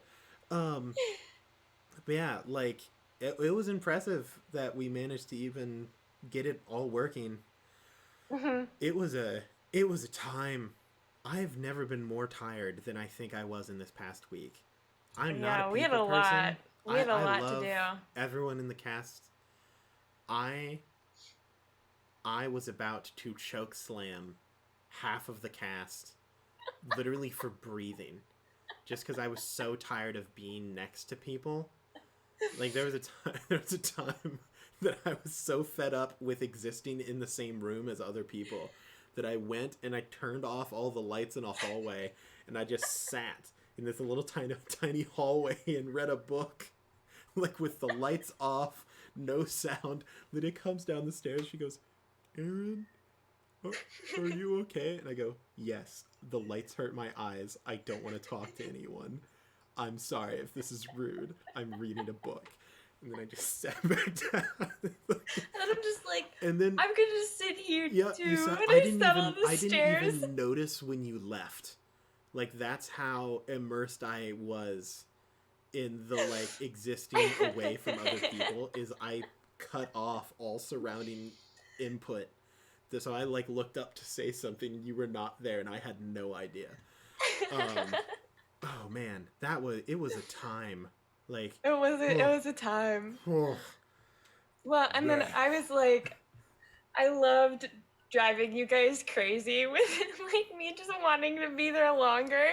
You guys are all like, "Lydia, we want to go to bed," and I'm like, please, I just let me stay. Oh my goodness. It was a journey. Yeah, it was super fun. I loved it. I don't think I want to. Maybe in a year I'll forget about how much I hated my life over the past week. Maybe, but we'll see. We'll see. But yeah, I was really impressed. everyone did such a good job. It was pretty frantic. I'm really glad that we did the stream, that we did a live table scraps. Yes. Because it would have been I was talking so with my bad. mom about that. I was like, table scraps was really good because it let us get the feel for how it was. It let us get the kind of nerves out. It let us test run all the setup stuff. Yep. Which is good because there was a lot of things we fixed after the table scrap stream too. Yeah. And then I was just thinking about like when we were playing Monday, the amount of chaos that we just were. It would have been like amped even more if we hadn't done table scraps beforehand. Yeah. Oh man. Yeah, I think it was really fun. It's been a long time since I've played in-person D&D too. Same. All of the people that I used to play D&D with left, or we just don't play D&D anymore. So it's been like a good 2 to 3 years. Yeah. Would have been longer, but I played a couple like in between things in college and stuff. Yeah. So what is it? I want to say Barcinus. Gosh dang, TV. Normally, yes. We start off with a recap of the current campaign and kind of talk about like what our characters are going to do or how they're influenced by stuff like that. But Table Scraps is kind of meant to be a cast decompression thing. It's a big old scrapbook. We just paste random stuff in all the time. We just do stuff. So, like, there are times if we run out of stuff to talk about, it will at least go for 2 hours unless we are really tired and we only go for like an hour and 30 minutes. But most of the time we'll go for 2 hours. We'll talk about we normally try to talk about the campaign as much as we can. But like, we're gonna run out of stuff to talk about eventually. We're boring people. We derail all the time. Like all the time. But yeah, and then I'm looking to do more things with it in the future too. I've talked a lot about it with like, we all have kind of very differing things that we do on the cast. So like Lydia is a big art person. Grant is a big music person. So I really love to use table scraps to like show off my cool friends, and like do like compose a song or just edit a video or something like that. But yeah, if you ever have any questions about the campaign itself or are confused about a topic, this is also an excellent place to ask it, because we're always looking at the chat, especially now that it's on screen thanks to Lydia. It's not just me looking because I'm running it through OBS and stuff and Streamlabs. But yeah, feel free to ask stuff. I forgot. I love my Lydia command. Oh man. But yeah, that's the point of Table Scraps, is to just kind of do whatever. Sometimes we even play like Dungeons and Dragons or some other RPG that we happen to have on the time. I would love to run. Shoot, I don't know where it is. But I have a rules light RPG that is DM-less called Low Stakes, where you just play like gothic horror monsters that are just living in the 21st century, trying to be like just dealing with normal problems. Like it's like a vampire, like you play a vampire who has to deal with like student debt. Like that's the entire thing. It's like a sitcom. That's the entire RPG.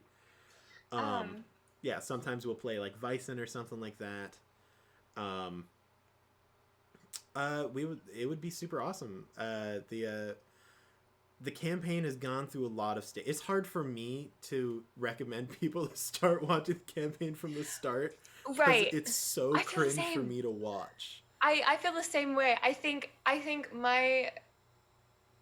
kind of in this place where I'm like, you can like totally start from the beginning and watch the journey of everything. Just know it gets better. It gets so much better. It might hit a rough patch in the middle, but then then we blast off. It starts off with a rough patch, and it gets a bit more of a rough patch. Then it gets less of a rough patch, and then eventually you get to where it's like, this is finely coned gravel.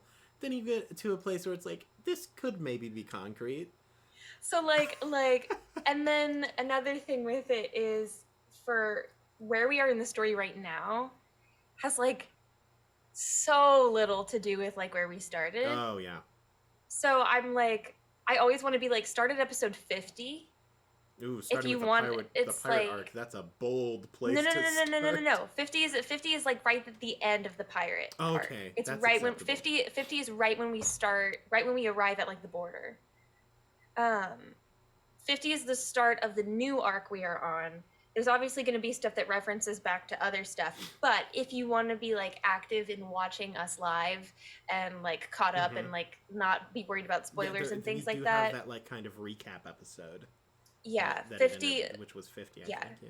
50 is a really good episode because it kind of goes over like the NPCs and our character backstories a bit and where our characters are now in the story. 50 is a good one. Yeah. Yeah, we would love to we love hearing people that actually are like somewhat interested in watching our show, because it's sometimes it's easy to forget that like I mean we're used to seeing like Wander and Maz, right? Mm-hmm. But the number of people that like watch and aren't like always talking God, Wander and Maz. It's really easy to forget that there are like other people watching and stuff. So it's really good to see and hear input from like, oh, there are other people, like there is some form of traction at least. Yeah. It's also really good for anyone who's watching. Tell us where you found us from. Like I know that Lydia's TikTok is a big thing. Like both hers and the like Paper Dungeon TikTok that she also runs. Not sure if you knew that. Those have been popping off recently, and so I'm sure that there's a lot of people who find us through there. I think the YouTube Shorts are also like steadily gaining traction and YouTube in general. But yeah, it's that's what I would love to see. It's really important just from a data position. I'm currently taking data statistics or something like that in college, so data analysis, I think that's what it is. And it's really good for us to know where you find us from. Ew, TikTok is okay. I'm very confused. Oh, Maz, gross. because Maz are with C's, but it's okay. That cracked me up. Oh my goodness, data analytics, not super fun. But yeah, it's super. Okay, gotcha. That's really recent too. That's like 2 episodes. A lot of people have like started trying to catch up because Cather's cute. Cather's finally like a soft boy for once. God, Cather's a soft boy. Gotta love the Cather soft boy moments. Yeah, it's awesome to see where people find us from. That's super helpful for us. And let us know like what you want to see more of. Like if you're interested in us playing other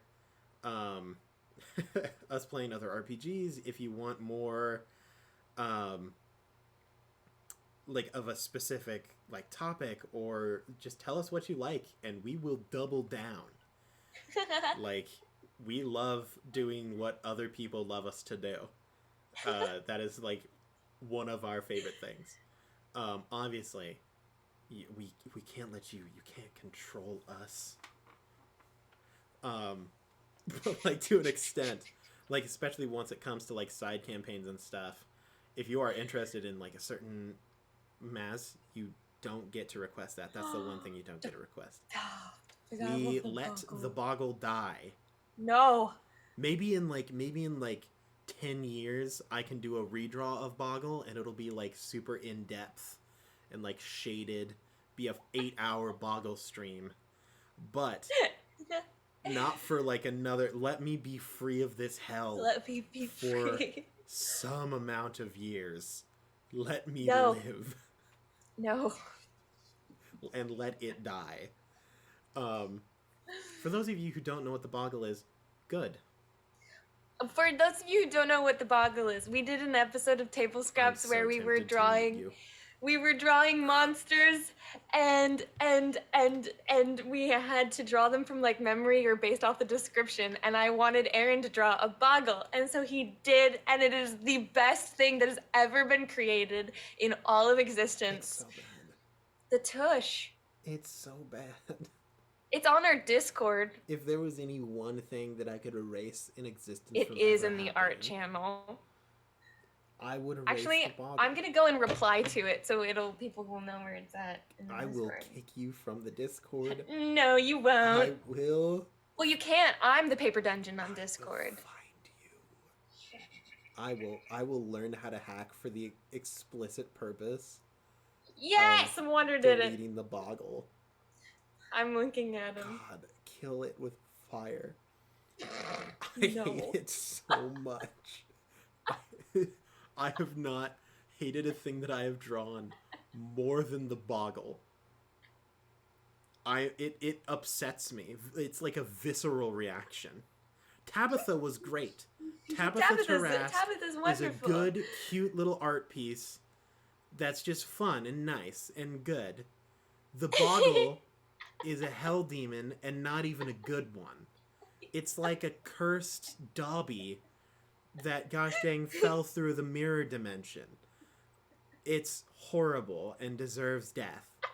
And I do not want to believe that it came from the same hand that drew anything else I have ever drawn. Yes, you can get the Discord link. It's that one right there because Maz is on it so fast. I am so upset. But yeah, speaking of things that are better, Lydia has a store where her art is actually good. Buy her stuff, buy the merch. It's great. It's D&D themed. Our website. It's got class things. We also have. Oh my goodness! Wait, it has the Paper Dungeon on the back. Yeah, it does. I didn't know that. That's yeah, so much it does. Better. That's so rad. Yeah, we also have a store that you can buy stuff. I guess whatever. Yeah. Oh man. God, you just had to bring it up. I suppose it is the best evidence of the kind of things that sometimes happen on Table Scraps.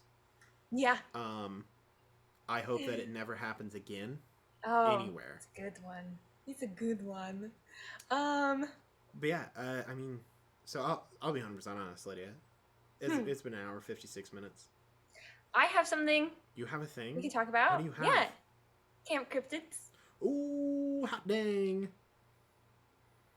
Well, are you going to talk about it or not? I don't know what to talk about with it, but we can talk about it. Let's explain. We're doing side series. We're doing more side series this year. It used to just be Between the Rows. That was like a fun little thing that we did at Halloween. Then we were like, yo, we could make this an ongoing thing. We'll do it every Halloween. It was great. But we're like, we like the side campaigns. Mm-hmm. Other people like the side campaigns. Side campaigns is content. We like content. Content's great. So let's do more side campaigns. Yeah, Lydia was like, I could do a side campaign. I can do a side campaign. We were like, go on. And the name of the campaign, the name of the game, Camp Cryptids. Would you like to explain the concept behind Camp Cryptids? So Camp Cryptids, everybody will be playing the kids of like the classic cryptid monsters going to a summer camp meant for cryptid monster kids. It's kind of like Percy Jackson, but make it cryptids. Anyway, I'm just making a clickbait title. Hold on. Okay. What is that? I'm waiting. Wait, cryptid? Nice. The cryptid camp. Gone wrong, gone sexual, not clickbait.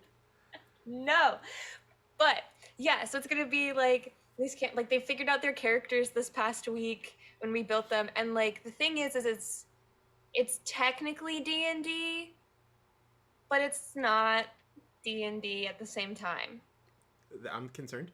So it's like, yes, so we're using pretty much all the elements of D&D, where it's like the character builds are like D&D structure, combat's D&D structure, your skills and things are D&D structure, but all the characters are a homebrew race, class, background, and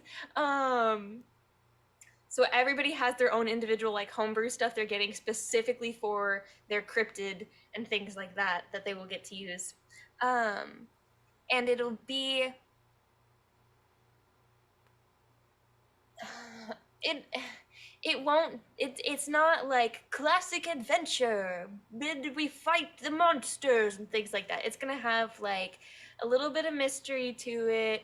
It's gonna be very playful. These boys are gonna be absolute chaos. It's gonna be great.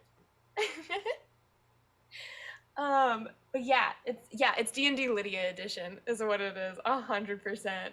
So, do you want to? Are we allowed to talk like some character stuff or no? You are welcome to talk about your character all you want. Well, you don't have to sound disappointed about it. Oh man, it's so difficult. Man, you hit. I mean, you know how much I struggle with talking about characters and stuff. You're right? Like, hey, Aaron, what's your character's name? Took like 45 minutes. Because I was like, oh, what about this? And you were like, Aaron, do better than that. I'm like, I think it's just a name. Like, but no, it's different. I'm like, fine. So there was this past week, I was trying to get them to all sit with me and help build their characters with them and talk about more what they wanted for their characters and things like that, so that I could build off of that and stuff like that. Grant, like, ideas and this, and I was like, yes, we'll do this and this. Typical Grant. And Drew was like, and then we were with Drew, and Drew's like, I don't know, I'm thinking this. And I'm like, cool, we can do that. We can do that. And we're working. Got it, we're working. DJ was like, oh yeah, I'm thinking this and I'm thinking this. I'm like, okay, I can work with that. We're gonna fit this into it too. I'm like, Aaron, what are you thinking? And he's like, I just want to jump. I just want to jump real good. Just make me jump real good. And I'm like, okay, well, we need a little bit more. And he's like, just jump. Just jump. That's the entire character is jumps good. I'm like the last episode of Samurai Jack before they made it again. The Jack learns to jump good episode. That's me. Oh crap. So what? I just realized that they're the same name. No, like you're different. No, Samurai Jack. Oh. Yeah. How much do you know about Samurai Jack? Not a lot. Really good show. Animation, incredibly impressive. Brilliant gosh dang intuition and gosh dang thoughts on the show. Really good. I'm not a jackalope, Maz. My cryptid that I am emulating is Spring-Heeled Jack, which is a much less well-known one who originated in like Britain, like England-esque area. A terrible gosh dang thing that would basically just like jump down off the top of buildings and rob someone on the street and then jump away, like over buildings and stuff. He would basically Superman jump, like, oh, the tallest can leap over buildings in a single bound. Like, that's basically Spring-Heeled Jack. And so my character's name is Jackson. He's the son of Jack. He's the son of Jack. And the entire reason that I came across it, because this was before I knew anything about how the character creation would go or anything like that, I was looking at the different D&D races, and Satyr has the ability to add a D8 to their jump distance when they jump. And then monks can use a key point to add, to double their jump distance.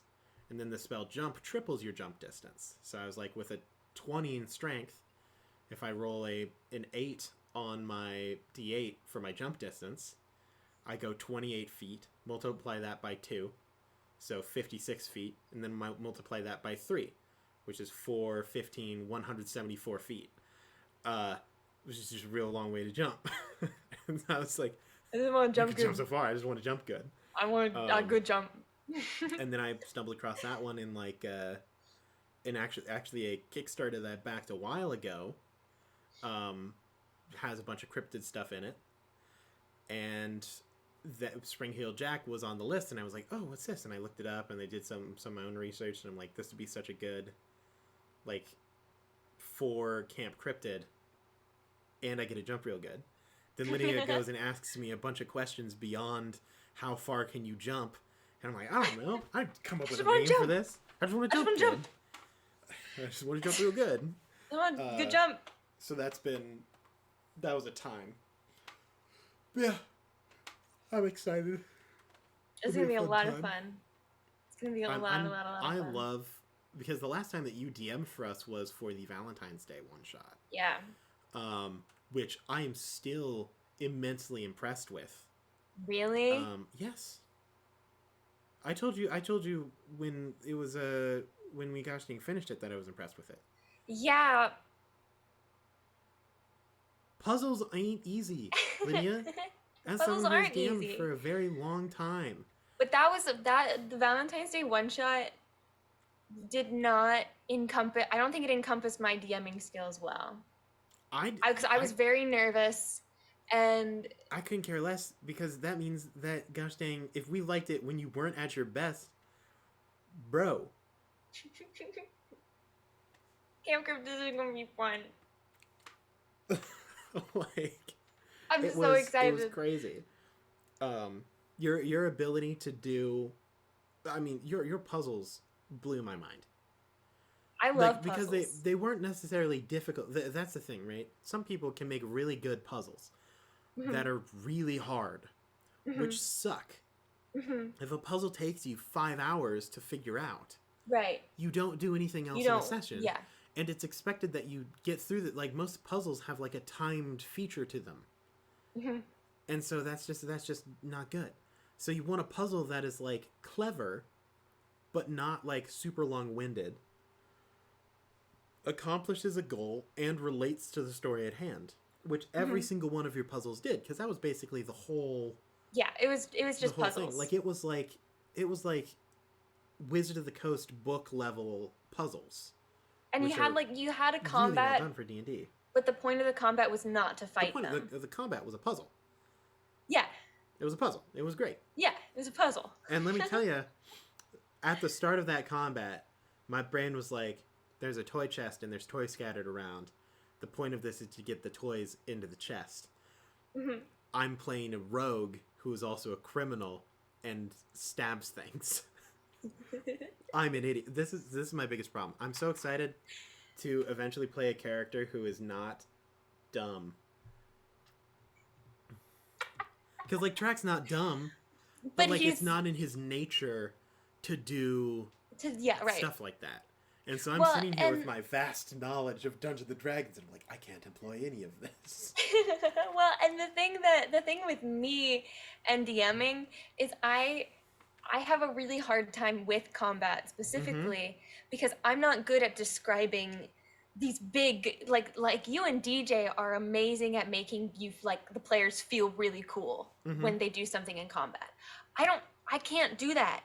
Yeah. I'm not good at that. So a lot of the stuff I do is like, but I know you guys enjoy combat, and I know that element is an element that is enjoyable. So I try to incorporate it, but I try to do it in a way that also plays into what I'm good at and what I'm not necessarily good at, but what I'm comfortable with doing. And that's why I had it be like, yeah, it's combat, but it's a puzzle. And the whole point is that you need to realize that you're murdering a teddy bear. Like a child's beloved toy. That I can play into. I can play into like a sad teddy bear. I loved the Grant playing a character who was like, I'm kind and wonderful and I'm like Disney. And he's like, this is what must be done. By the gods, I shall strike you. It was so violent. Yeah, and we're all like, "Oh my god!" Like, what? And the thing was like, I was loving it too because it was like, the bears were just hugging you. No, they didn't hurt you. It was nothing. They just were to hold you in place because, it was a good time. That was a good one. I enjoyed it too. But yeah, So Camp Cryptid, look out for it. It's going to be awesome. DJ also has a side series that he is looking to do that deals more with like the history of Nico Muris and stuff, and some of I'm excited like, for that one. I need to work on that one though. It's also going to be pretty high level on that one, which I'm excited for. I love high level stuff. I think it's Camp super Cryptids fun. is low level. Yeah, Camp Cryptid, it's like what level? Your 2? kiddos. Yeah. We're like 10. Yeah. I love high level stuff when you're like calling down like lightning and fire from the heavens and like like that kind of stuff is super super fun. So check out for that. We'll also have Between the Rows, Sins of the Father. I'm so excited. We need to talk more because I need to flesh out more. About what? About my plans. For what? For Between the Rows. You have plans? Huh? What? That's crazy. I never would have guessed. Are you saying that you want to do that here, or do you want to do this on our own time? On our own time. Good. Because I was going to Secrets. deny you if you said here. No spoilers for my thing. We only get to spoil everyone else's things. Right. Yeah, so check, keep an eye out. And also, I plan to do more just like impromptu streams of just random things. And it might just be like a get on and talk kind of deal. Or doing something, making a PDF. I have so many PDFs that I need to do. In fact, you very well may see me. I may get online sometime in the next couple of days. And I'm just going to be working on like formatting Scarlet Wastes, the Orva's Guide to the Scarlet Wastes, and turning that into a thing and stuff like that. Hey, so, when you do that, you should hit me up because I need to work on Camp Cryptid homebrew stuff. Sounds good to me. We can just chill in a thing. It would be great. I need to figure out how to better do a like without a layout, viewing what I'm doing over here, but still having both. Like, I can make you an overlay. I just don't know. I don't know how to do it. I need to experiment with things. We can mess around with it. We'll figure it out. It'll probably be really scuffed for the first couple of ones. But it's now 2 hours and 11 minutes in. I need food. Do you have more things that you want to talk about? No? Good? No? No? No. I don't think that I have anything else I need to talk about or want to talk about now.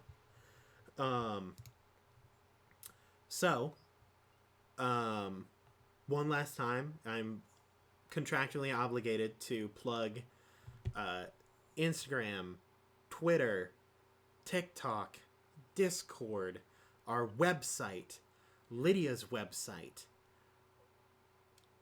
Something else. YouTube. That's a thing. Check out our YouTube and our YouTube shorts and all the things like that. It's really awesome. I don't think I have anything else. Oh, Maz, Wander's beating you to the punch. I don't think I have anything else that I super need to plug or cover. Keep an eye out for stuff in the future. It'll be super awesome. If you want to be there for those impromptu streams and you don't have like Twitch notifications on or something like that, join the Discord. That's super awesome. We love having people in Discord. It's fun. So, yes, if you want to look at Maz's cool homebrew D&D stuff, be in the Discord. It's awesome. It's great. We post all sorts of random things in there and ask questions of us and tell us what you want. What do you want? What do you want from me? Not what your parents want. Not what your boyfriends want. What do you want? In the words of the Notebook. Well, you know, Wander, we don't always get what we want. The only thing that I think that I have left to say to all of you 11-ish people out there, / whoever sees this in the future, good luck, and godspeed. We will see you next time, Dungeoneers. Bye. Goodbye.